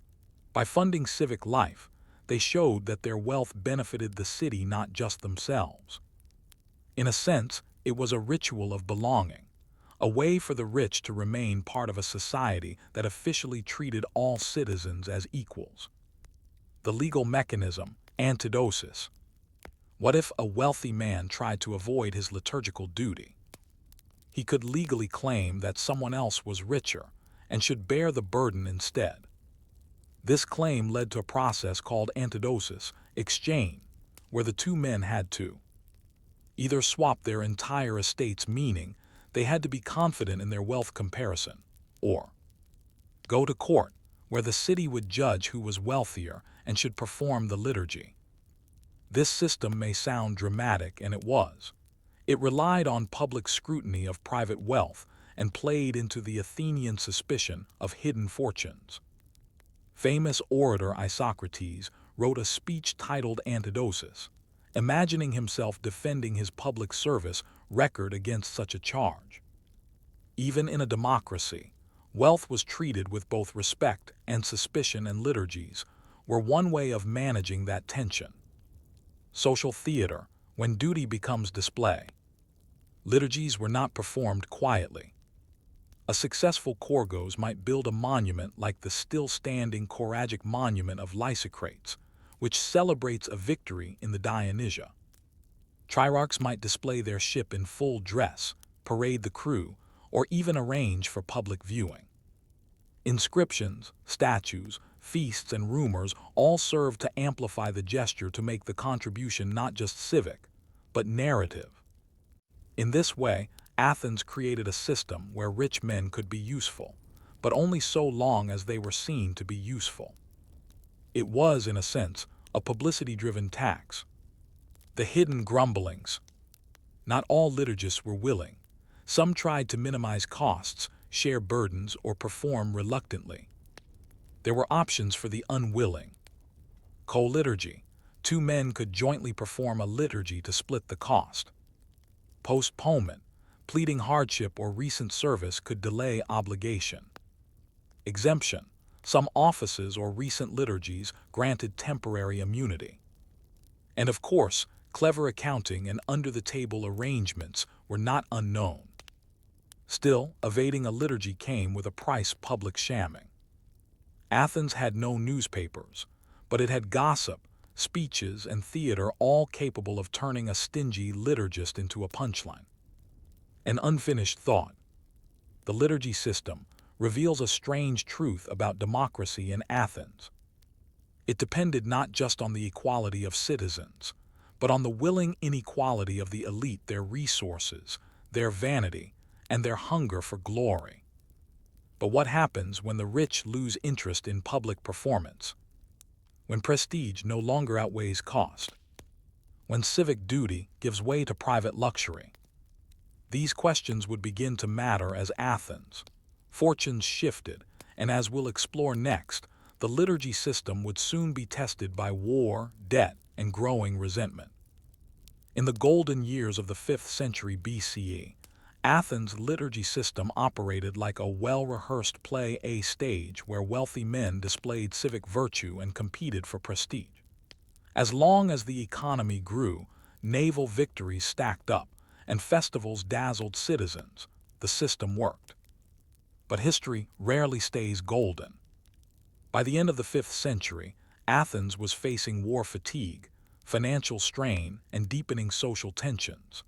The Peloponnesian War, 431–404 BCE, a prolonged and devastating conflict with Sparta and its allies, would test the very fabric of Athenian democracy, and with it, the sustainability of public service by the rich. This section explores how the mechanics, perception, and fairness of the liturgy system came under pressure during times of war and economic decline. It reveals the fragility of a system that relied not on formal taxation, but on voluntary compliance backed by pride and peer pressure. And it asks, what happens when public duty feels more like punishment than privilege? Liturgies in wartime, a shifting burden. The trierarchy, the obligation to fund a trireme, became the central liturgy during the Peloponnesian War. Naval supremacy was the key to Athens' defense and its imperial reach. Triremes swift, lightweight warships manned by 170 rowers were the backbone of Athenian military power. But a single trireme was costly to outfit and maintain. Hull repairs, sails, and rigging. Pay for sailors and rowers. Provisions and supplies. Command staff and training. A trierarch could be assigned this duty for an entire year, and sometimes even longer in emergencies. In peacetime, this might bring glory. In wartime, it brought risk, exhaustion, and deep expense. Wealthy citizens began to complain not always openly, but through behavior. Requests for co-trierarchies, sharing the duty with another, increased. Some sought exemptions, claiming prior service or hardship. Others avoided public life altogether, fearing assignment. Suddenly, liturgy wasn't a stage, it was a trap. The rise of the co-trierarchy. As pressure mounted, Athens introduced a more formal system to allow two or more men to share the burden of a trireme. This co-trierarchy, sigma upsilon u tau rho ode eta rho alpha rho chi ode alpha, was not merely a financial innovation, it was a sign that the voluntary spirit of elite generosity was faltering. Though efficient in theory, co-trierarchies introduced new complications.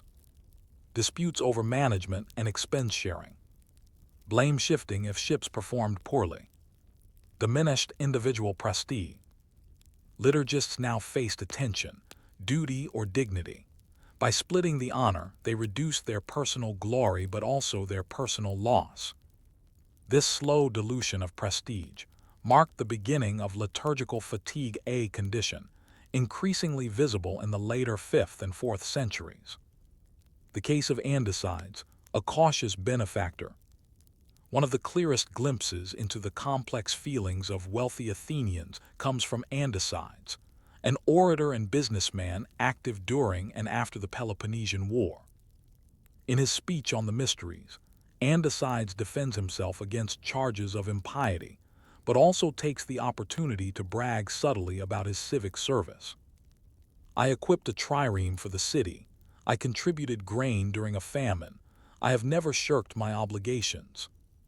But beneath this self-praise is a tone of defensiveness. He's not celebrated, he's explaining himself.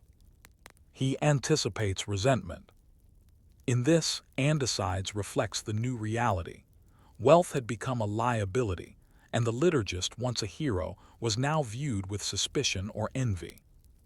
Economic decline and elite retreat. The Peloponnesian War left Athens financially devastated. Tribute from subject cities dried up.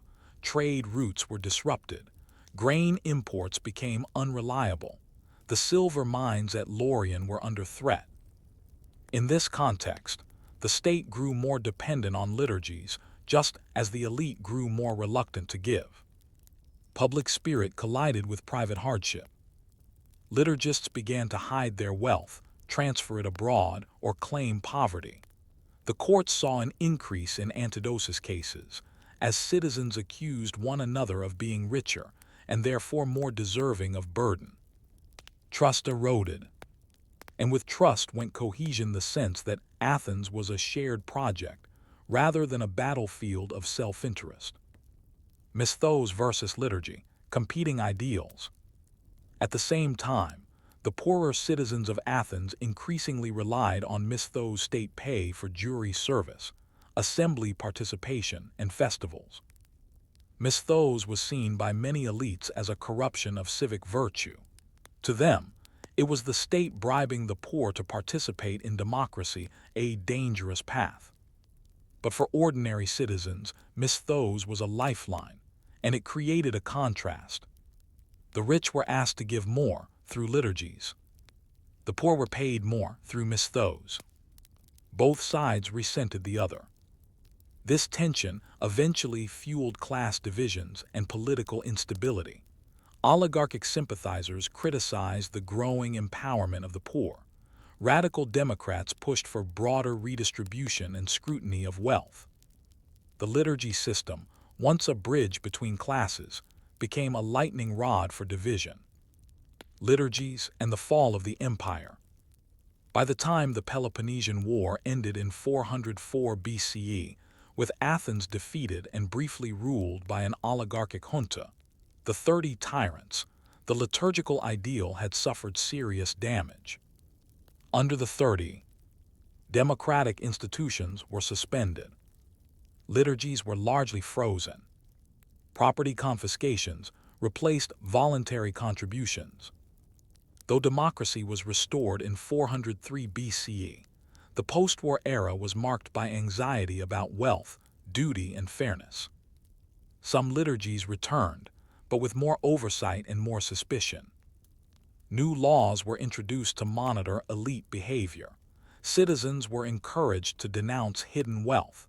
Inscriptions documented contributions and failures to contribute. Public generosity had become a battleground of ideology. Liturgical monuments, from pride to fossil. In earlier decades, liturgists built grand monuments to display their contributions, most famously in the Street of the Tripods, near the Acropolis. These stone structures, elegant, ornate, and bearing names, were once symbols of pride. By the 4th century BCE, they began to feel like vestiges of a different era. They stood, but fewer were built. The money flowed less freely.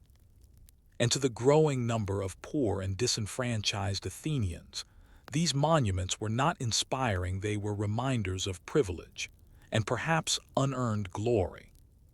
The liturgist had become a figure of nostalgia, not celebration. The rhetoric of liturgical decline. In the 4th century BCE, orators like Demosthenes and Isocrates frequently commented on the liturgy system, both defending it and lamenting its abuse. Demosthenes, in particular, was scathing about rich men who tried to hide behind legal loopholes or plead poverty. You enjoy the fruits of the city but not the burdens.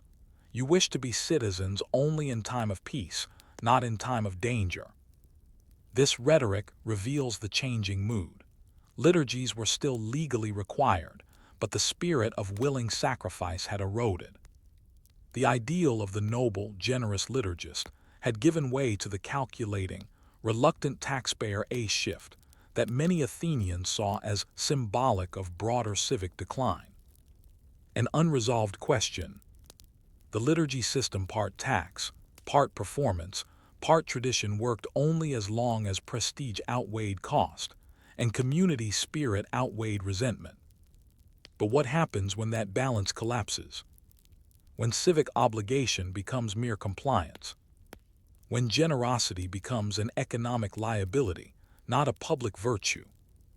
As Athens moved into the 4th century, it would need to rethink how it funded public life, and how it defined citizenship, responsibility, and honor. But could a democracy still function without the vanity of its rich? The city of Athens, rebuilt in the 4th century BCE after the ravages of war and internal strife, still stood. Its democracy, restored after the brief tyranny of the 30, remained functional. The assembly met, the courts heard cases, and the triremes sailed once again. But something had changed. The noble liturgist, once a fixture of Athenian civic life, his name etched in stone, his wealth paraded not as opulence but as service, had begun to vanish from the public stage. not all at once, not with a declaration, but slowly through a combination of shifting values, economic realities, and the quiet erosion of civic rituals. This final section traces the decline and transformation of the liturgy system and what it reveals about Athens' changing understanding of citizenship, wealth, and collective responsibility. It ends not with collapse, but with silence and absence that speaks volumes about the fragile social contract between rich and poor, between service and self. The rise of professionalism. One of the most significant changes in the 4th century BCE was the increased professionalization of state functions. Rather than relying on wealthy individuals to fund naval expeditions or choruses, Athens began to build state mechanisms for managing such affairs directly. This included centralized budgeting for festivals, state-funded naval maintenance through boards and treasuries, the Theoric Fund, which provided payments to citizens attending festivals, once covered privately. As these systems expanded, the space for liturgies contracted. They were not formally abolished, but they became less essential. The state grew more bureaucratic. The role of personal patronage declined. Liturgies faded into custom rather than necessity. Legal tightening and financial transparency. The later 4th century BCE saw a series of reforms designed to curtail abuse and increase accountability among the elite.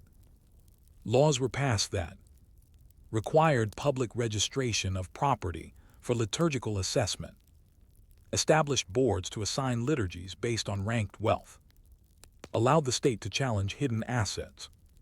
No longer could a wealthy man feign poverty with impunity. Yet rather than inspiring civic pride, these measures often created resentment. Being rich in Athens had once meant visibility. Now it risked legal scrutiny. Rather than compete for liturgical prestige, many elite families began to withdraw. Some sent their wealth abroad. Others invested in land in the countryside. A few entered public life, but often with caution, not enthusiasm. The dynamic of liturgy had shifted from gift-giving to compliance, a new ideal of citizenship. By the mid-4th century BCE, the citizen ideal in Athens was changing. Earlier generations had prized public generosity, competitive giving, the theater of civic obligation. But now, with a growing population of poor citizens reliant on state payments, and a diminishing appetite among the rich for showy contributions, the city reoriented itself.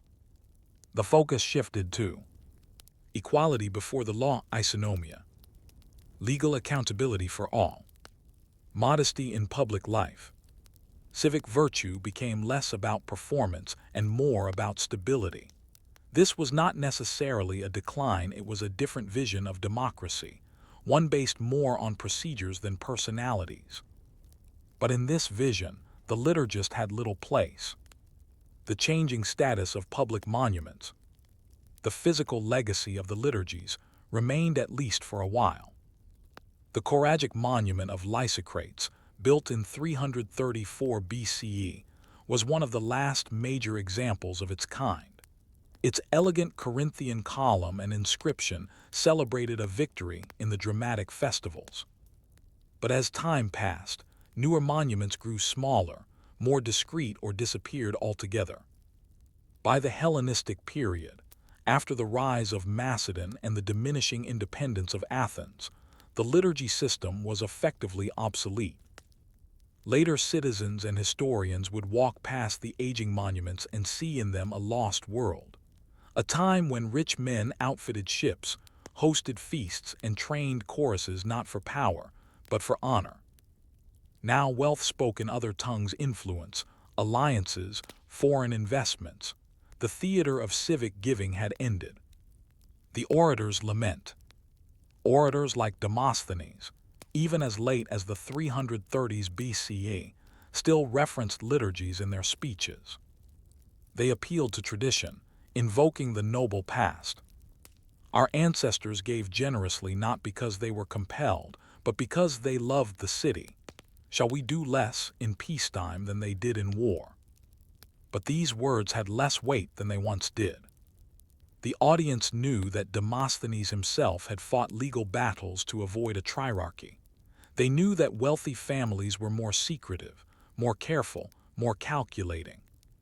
The language of liturgy survived, but the practice had thinned. Athens had moved on. Echoes in other cities.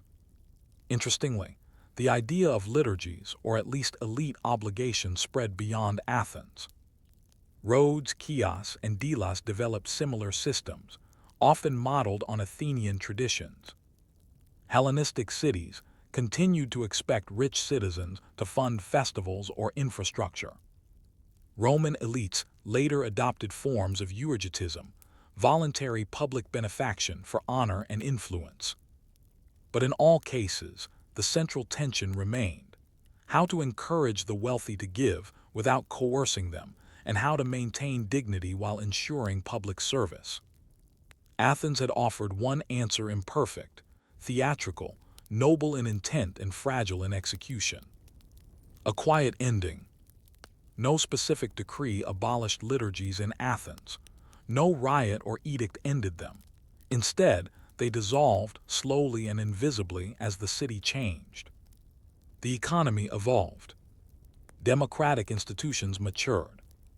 Cultural expectations shifted. Prestige flowed through new channels. What had once been a sacred obligation became an anachronism. And yet the monuments remained, the speeches echoed, the names of Corga and Triarchs lived on in stone. You can still walk the street of the tripods today near the slopes of the Acropolis. Most monuments are gone. A few bases remain. Tourists walk by, often unaware of what they meant. But if you stand quietly, you might hear the whisper of a different Athens, one where being rich meant singing with the chorus, equipping the ship, or lighting the sacred torch. And perhaps you'll ask, could such a system work again? Could prestige ever substitute for tax? Could we build a civic life where generosity, not grievance, was the price of success? Or are such ideals like the monuments best left to crumble quietly in the dust? Story 6: Slaves in the Assembly, the invisible barriers of Athenian freedom. In the sunlit hills surrounding the Acropolis, as the marbled columns of the Parthenon cast long morning shadows, Athens stood proudly as the birthplace of democracy. But as you sit in the imagined space of the Pnyx, the open-air assembly, where free male citizens debated the affairs of state, you might feel the buzz of freedom in the air. You might feel the electric possibility that any citizen could speak, vote, and shape the city's fate. And yet, if you shift your gaze slightly down toward the outer edges of the crowd, to the men running errands, guarding entrances, or following their masters in silence, you begin to see the truth that the city itself preferred to ignore. Athens, the city of freedom, was built on a foundation of unfreedom. There were, by modern estimates, at least 100,000 enslaved people in classical Athens, nearly half the population, and yet they appear only faintly in the records, rarely named, rarely heard, and always excluded from the most celebrated civic spaces like the assembly or the courts. This story, spread across 3 sections, explores the paradox of slavery within Athenian democracy. In this first section, we examine the roles enslaved people played in everyday life and how their presence, though essential, was kept invisible in public discourse. As we explore, keep in mind this contradiction. How did a city so dedicated to liberty depend so fundamentally on its denial? Slavery in democratic Athens, a norm, not an aberration. To understand the Athenian attitude toward slavery, you must shed any modern notions of exceptional cruelty or ideological justification. In Athens, slavery was not seen as evil. It was simply normal, a natural part of the human condition, as unremarkable as stone streets or olive trees. Slaves were foreign-born captives, often from Thrace, Phrygia, Lydia, or Syria. War prizes, children of enslaved women. Occasionally debt slaves, though this was outlawed for citizens by Solon. Aristotle, writing in the 4th century BCE, famously stated, "A slave is a living tool." This was not intended as hyperbole. It was philosophical clarity. Slaves were instruments of labor, neither citizens nor foreigners, but something else entirely, property. Where were they? In the physical layout of the city, slaves were everywhere, yet no space was truly theirs. They lived in domestic households, performing tasks from cleaning to child-rearing. Workshops as miners, potters, smiths, and weavers. Public offices, particularly as state-owned slaves performing administrative duties. The silver mines at Lorient, enduring grueling and often fatal labor. The agora, assisting merchants, carrying goods or serving food. They were the silent machinery that allowed Athenian citizens to devote time to politics, leisure, and philosophy. And yet, their legal presence in the Pnyx, the sacred ground of the assembly, was forbidden. They could not vote. They could not speak. They could not testify in court, except under torture. They could not marry citizens or own land. And most strikingly, they could not even be counted in the census. Slavery was not hidden, but it was politely ignored in democratic rhetoric. Public slaves, the exceptions that prove the rule. Among the enslaved population, a small subset held unique status, the public slaves demosioi. Owned by the Athenian state, these individuals performed vital roles. Clerks and secretaries who maintained records. Executioners and torturers in legal contexts. Scythian archers, a police force of enslaved archers employed to maintain public order. These public slaves were valued for their function, but never celebrated for their presence. Their utility was practical, not ideological. The Scythian archers, in particular, are fascinating. A group of foreign-born slaves who patrolled the assembly and agora to keep order, enforcing the rules of democracy that they themselves could never participate in. When a speaker overran his allotted time or citizens gathered too aggressively, it was often these enslaved archers who restored discipline, a stark reminder of who did the city's labor, even in the arena of politics. Domestic labor and emotional ambiguity. In Athenian homes, slaves were more than workers, they were fixtures of family life, even as they were denied familial rights. They tended to children, managed kitchens, accompanied women to and from public events, maintained households during festivals and wars. Sometimes they developed deep, complicated relationships with their masters. A child might grow up alongside a slave nurse. A woman might confide in her maid. An elderly slave might serve a family for generations. Yet these emotional ties existed within a structure of absolute power. A master could beat, sell, or abandon a slave at will, though severe mistreatment of household slaves was frowned upon socially, if not legally. There were no civil protections for slaves, and no political rights of any kind. Their labor created leisure, but their stories were left untold. Economic importance, political invisibility. Slavery was economically essential to Athens. In fact, the prosperity and free time of the Athenian citizen, his ability to debate, attend festivals, or serve on juries depended on not doing manual labor. Philosophers like Xenophon and Aristotle emphasized that freedom required leisure, and leisure required slaves. In Oikonomicus, Xenophon describes ideal household management with slaves working under the close control of their masters. The text assumes the existence of slavery as foundational, not contingent. Citizens who worked with their hands were often looked down upon. Labor was not noble. To be free was to be free from toil, a definition that inherently excluded the enslaved. Thus, even as the Athenian democracy expanded rights for citizens including pay for jury duty and public festivals, it deepened its reliance on unfree labor to sustain that system. This wasn't seen as a contradiction. It was simply the natural order. Legal status protected property, not people. Legally, slaves were considered chattel movable property. There were, however, a few legal nuances.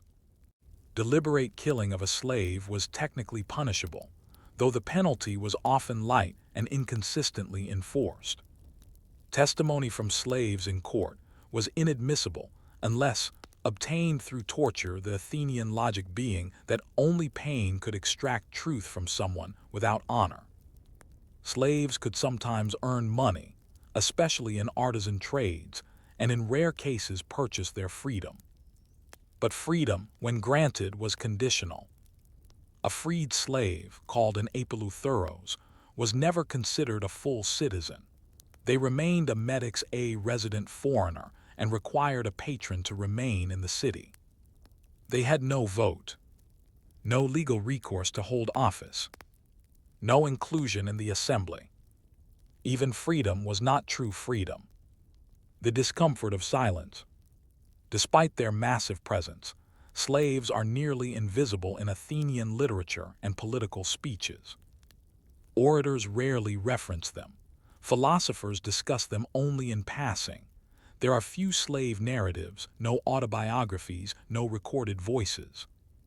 Plays by Aristophanes and Euripides sometimes include slave characters, often as comic relief, or as symbols of irony, but these are dramatic devices, not documentation. This silence is not accidental. It is the discomfort of dependence.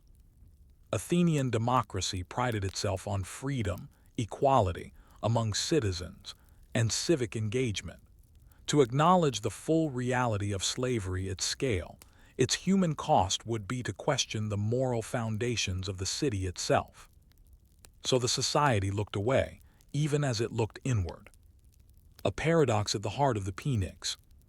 As you return to that imagined moment on the Phoenix, standing amidst the crowd of free male citizens, debating matters of war and peace, you begin to see the invisible architecture that supports the scene. Who cooked the meals of these citizens so they could attend? Who kept their homes? Who patrolled the space to ensure order? Who mined the silver that paid for their ships? Slaves did. And yet, their voices never joined the chorus of the democracy they sustained. Athens, the birthplace of democracy, built its liberty on the shoulders of those it refused to acknowledge as people. And so we're left with a question that the Athenians themselves never asked aloud. Can a society be truly free if it rests on the unfreedom of others? The first section brought us face to face with the uncomfortable paradox of classical Athens, a city that celebrated liberty and civic equality, yet relied deeply upon the institution of slavery. Now, in Section 2, we go deeper beyond the economic role of enslaved people and into the more personal, psychological, and political dimensions of their existence. We explore the mechanisms of control, the few pathways to autonomy, and the fear that haunted the ruling class, not of outside invasion, but of those inside their own homes and workshops. We also look more closely at how the Athenian slave population was categorized, disciplined, and occasionally liberated, all within a system that treated them as tools and yet feared them as threats. And through these explorations, a pressing question emerges. Did the Athenians, for all their democratic pride, recognize the instability that lay beneath their silent dependency? Surveillance and control, the logic of trust without rights.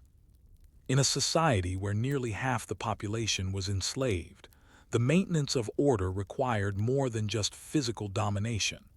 It required a complex web of psychological management, public ritual, and private caution.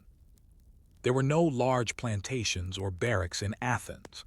Slaves lived among their owners, often in close proximity, with relatively few physical restraints.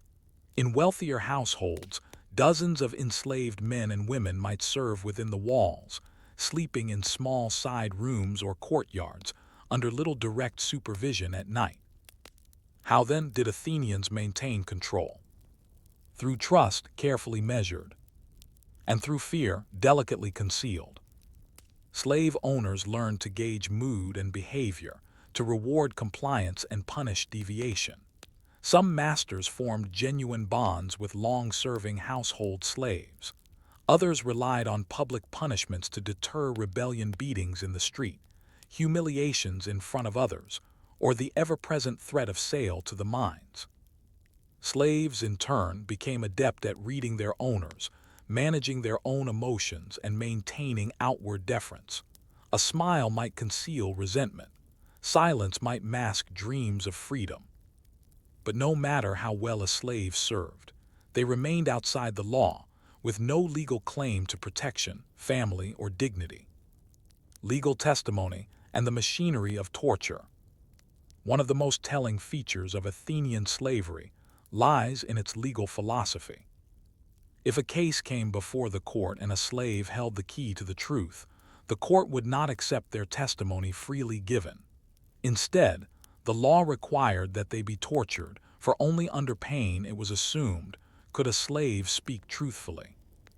This practice basanos, or trial by ordeal, reveals a profound reality. Slaves were trusted to know, but never trusted to speak. Owners could offer their slaves for interrogation as a sign of confidence, and refusal could be taken as an admission of guilt. But even this procedure reflects the contradictions of the system. Slaves were recognized as conscious, knowing beings, capable of understanding complex events. Yet they were denied the moral agency of a citizen, and their word was deemed unreliable unless physically coerced. This duality, intelligent but untrustworthy, necessary but invisible, defined their legal and social status. Public slaves as civic instruments. While most enslaved individuals were privately owned, a notable group held a peculiar status: demosioi, or public slaves. These were not citizen servants, but rather state-owned property with specialized functions. And yet, their lives provide a fascinating window into how the boundaries of slavery were negotiated and stretched in certain civic contexts.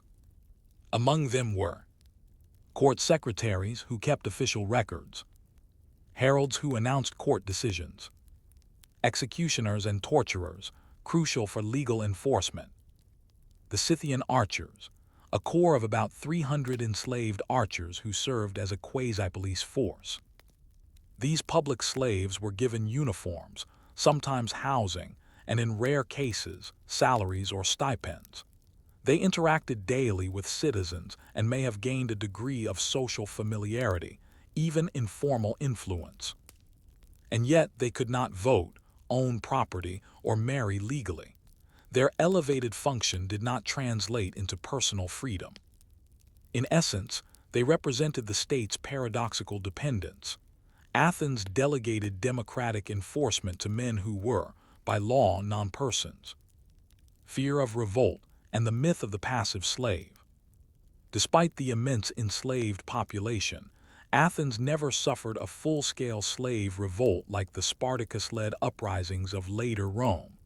This absence was not due to contentment, but to a combination of fragmentation of the enslaved population, lack of shared language or homeland, many were foreign-born and culturally isolated, harsh retaliatory violence, both threatened and real, surveillance, both formal through the Scythians and informal neighbors, owners. And yet, fear of rebellion was never far from the surface. In plays and orations, we find hints of anxiety. "They are many and we are few," says a character in Aristophanes. "Treat your slaves well so they do not turn on you in war," warns Isocrates. There was, always, a recognition that slavery rested on fragile dominance. A master who grew too cruel might invite desertion. A war or crisis might open the gates to revenge. Even the most idealistic philosophers, such as Plato, acknowledged the volatile power of the enslaved if improperly managed. Slavery was not stable, it was suppressed instability, carefully maintained. Manumission, freedom with strings. For a small percentage of Athenian slaves, manumission offered a pathway out of servitude. A slave could be freed through purchase of their own freedom, if allowed to earn money, a formal declaration by the master, religious ceremonies at temples, such as Delphi, inclusion in a will. However, freedom was not full emancipation. A freed slave became a medex, a resident alien, obliged to register with a patron, pay taxes, and avoid political participation. They could not vote. They could not serve in juries or hold office. They could not marry citizens or own land outright. Still, some achieved financial success, particularly in trades. Freedmen might open shops, manage workshops, or become patrons themselves, though always within a rigid social ceiling. Their children, too, remained medex. True citizenship, the crown of Athenian identity, was never granted through manumission. It required birth to two free citizen parents, and thus remained eternally out of reach for former slaves. Freedom, in other words, was a conditional status and escape from chains, but not from exclusion. Philosophical justifications, slavery as natural order. Athenian thinkers did not shy away from theorizing slavery. Rather, they sought to normalize and rationalize it. Aristotle, in his Politics, famously divides humans into two types: those born to rule, those born to be ruled. He calls slaves naturally inferior, suited to bodily labor but incapable of reasoned thought. This was not seen as cruelty, but as the fulfillment of natural roles, a harmony of function. Xenophon, likewise, views slaves as instruments of economic management. His Oeconomicus is a guide to household mastery, where the ideal slave is obedient, grateful, and productive. And even Plato, in the Republic, while proposing radical political reforms, offers no challenge to slavery as an institution. His Utopia maintains strict hierarchies of function, implicitly accepting the subjugation of some for the benefit of the whole. These justifications served two purposes. They reassured citizens that their comfort was deserved. They silenced moral doubt by cloaking inequality in philosophical robes. Slavery, like inequality among citizens, was made to seem rational, even beautiful, in its natural order. The hidden resistance. Despite their exclusion and legal silence, slaves found subtle ways to resist, subvert, and survive. Historical records are thin, but from scattered references we can glean. Runaways, especially from households during times of war. Passive resistance, intentional mistakes, slowness, forgetting tasks. Sabotage in workshops or households. Feigning illness to avoid punishment. In rare cases, slave uprisings, though mostly small and local. In tragedy and comedy, the figure of the clever slave appears scheming, outwitting masters, manipulating events. These were literary fantasies, but they suggest an undercurrent of acknowledgement that slaves, though silenced, were never truly passive. They were observers of the citizen world, its hypocrisies, its rituals, its failures, and in that knowledge, they held a quiet power. What the assembly didn't hear. As we conclude this section, imagine once again the assembly, the pnyx, where citizens raise hands to vote, where the fate of the city is debated. Now imagine all the people not there. The cook who prepared the speaker's breakfast. The nurse who dressed the speaker's child. The miner who labored for the coin that paid the juror's fee. The public slave recording the votes he would never cast. The assembly claimed to speak for Athens, but it heard only a fraction of its voices. The rest were outside the gates, watching, working, waiting. How long can a system of freedom, ignore the foundations it stands upon. And what happens when those foundations begin to speak? You've stood with us on the Pnyx, gazing across the crowd of free men who shaped the fate of Athens. You've walked past the stoic Scythian archers enforcing the rules of democracy they could not join. You've entered the homes of Athenian citizens and seen how much of their comfort rested on invisible shoulders. We turn toward resolution not by escaping the paradox of slavery in a democracy, but by reckoning with its legacy. We ask how slavery affected Athenian society beyond its own time, and what it reveals about the fragility of ideals built on exclusion. The Athenians rarely spoke of their slaves, and when they did, it was often to dismiss or justify their presence. But in this silence lies a historical lesson. Athenian freedom was never universal. It was bounded, guarded, and dependent on the very people it refused to recognize. In this section, we will reflect on how slavery shaped the Athenian worldview, values, and policies, the lingering implications for later democratic thought, the contradictions that would eventually harden and destabilize the system, and the echoes of Athenian slavery in modern historical memory. Because sometimes, what history chooses not to remember speaks louder than what it proclaims.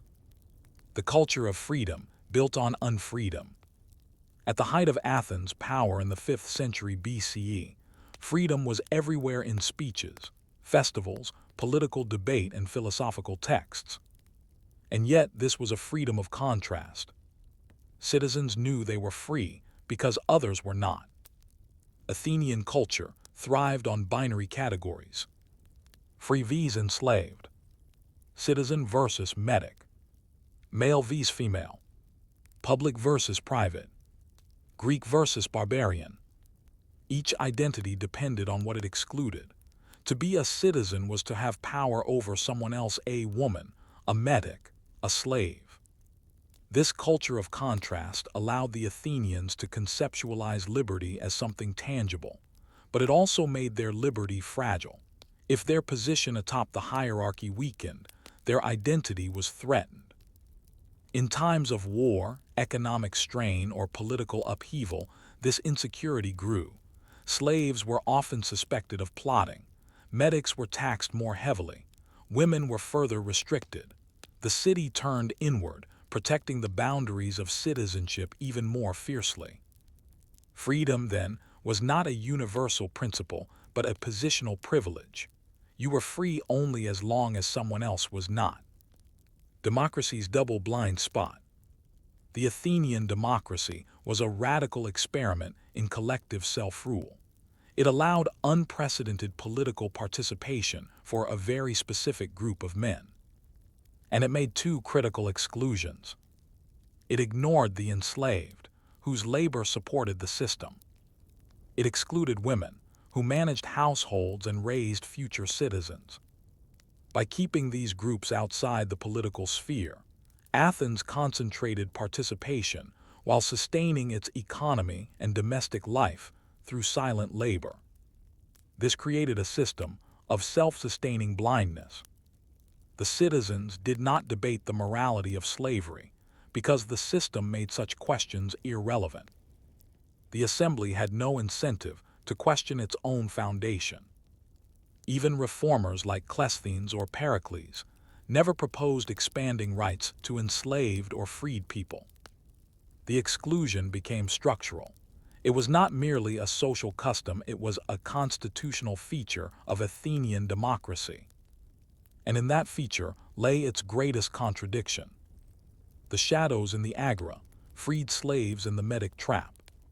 Occasionally, a slave would escape bondage through manumission. Some became metics, resident foreigners who could engage in commerce, pay taxes, and live with limited protections. But they never became citizens. The city of Athens held firm on this. To be born a slave, or even to descend from one, marked you as forever outside the civic body. Why? Because citizenship was sacred and closely guarded. It conferred not just voting rights but honor, time, glory kleos, and shared ancestry. To extend citizenship to freedmen would dilute its value and undermine the binary system of identity on which Athenian democracy depended. Even as freedmen prospered, they found themselves trapped in an in-between status, not slaves, not citizens, not foreign yet never native. Their children inherited this status, perpetuating a permanent underclass, useful but never embraced. Freedom in Athens had a ceiling, and that ceiling was birth. The social pressure to conform. Among citizens, there was enormous pressure to uphold the ideological purity of Athenian democracy. Men were expected to serve in the military, participate in the assembly and courts, maintain a household with slaves, preserve ancestral traditions, marry an Athenian woman, and produce citizen children. Those who rejected these norms were ridiculed as soft, unmanly, or unpatriotic. The comic playwright Aristophanes made a career mocking citizens who shunned civic life or mingled too freely with non-citizens and slaves.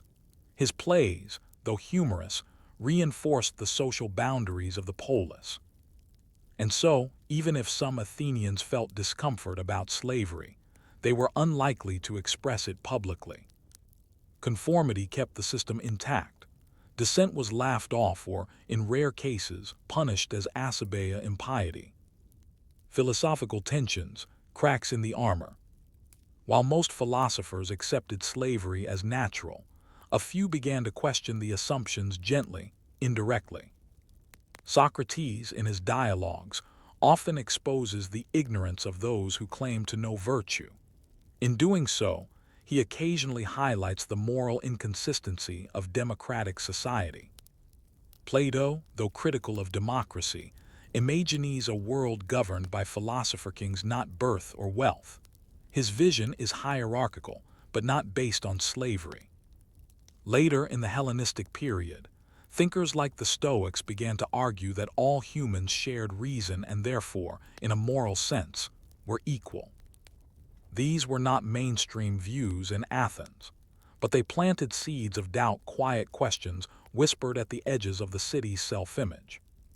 If all rational beings deserve dignity, what does that mean for the thousands who built the city's wealth? The slow decline and the unspoken collapse. By the end of the 4th century BCE, Athens was no longer the imperial power it had once been. Defeated in war, shorn of empire, economically strained. And yet the structure of slavery remained unchanged.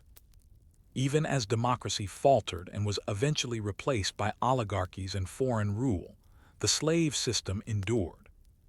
In fact, during times of hardship, slavery increased, as Athens relied more heavily on forced labor to maintain its basic functions. No great reform emerged. No abolitionist movement took root. The enslaved remained silent and the citizens moved on. Eventually, under Macedonian and Roman rule, Athens became more symbolic than sovereign. Its institutions faded, and with them, the pretenses of equality. But the legacy of its contradictions remained a democracy that never confronted the price of its own freedom. A legacy of silence. What then does this history mean for us? Athens is remembered rightly as the cradle of democracy. Its innovations in governance, debate, and philosophy have shaped centuries of political thought. But it is also remembered selectively. Rarely do we dwell on the fact that half of Athens' population was enslaved, that the voices of women, medics, and freedmen were excluded, that the democracy we revere was, in truth, a partial experiment, brilliant but bounded. In our modern reverence for Athenian ideals, we sometimes forget the conditions that made those ideals possible. And in doing so, we risk repeating the same mistake, imagining freedom as a self-contained virtue rather than a relational condition. Freedom, after all, is only meaningful if it applies to everyone.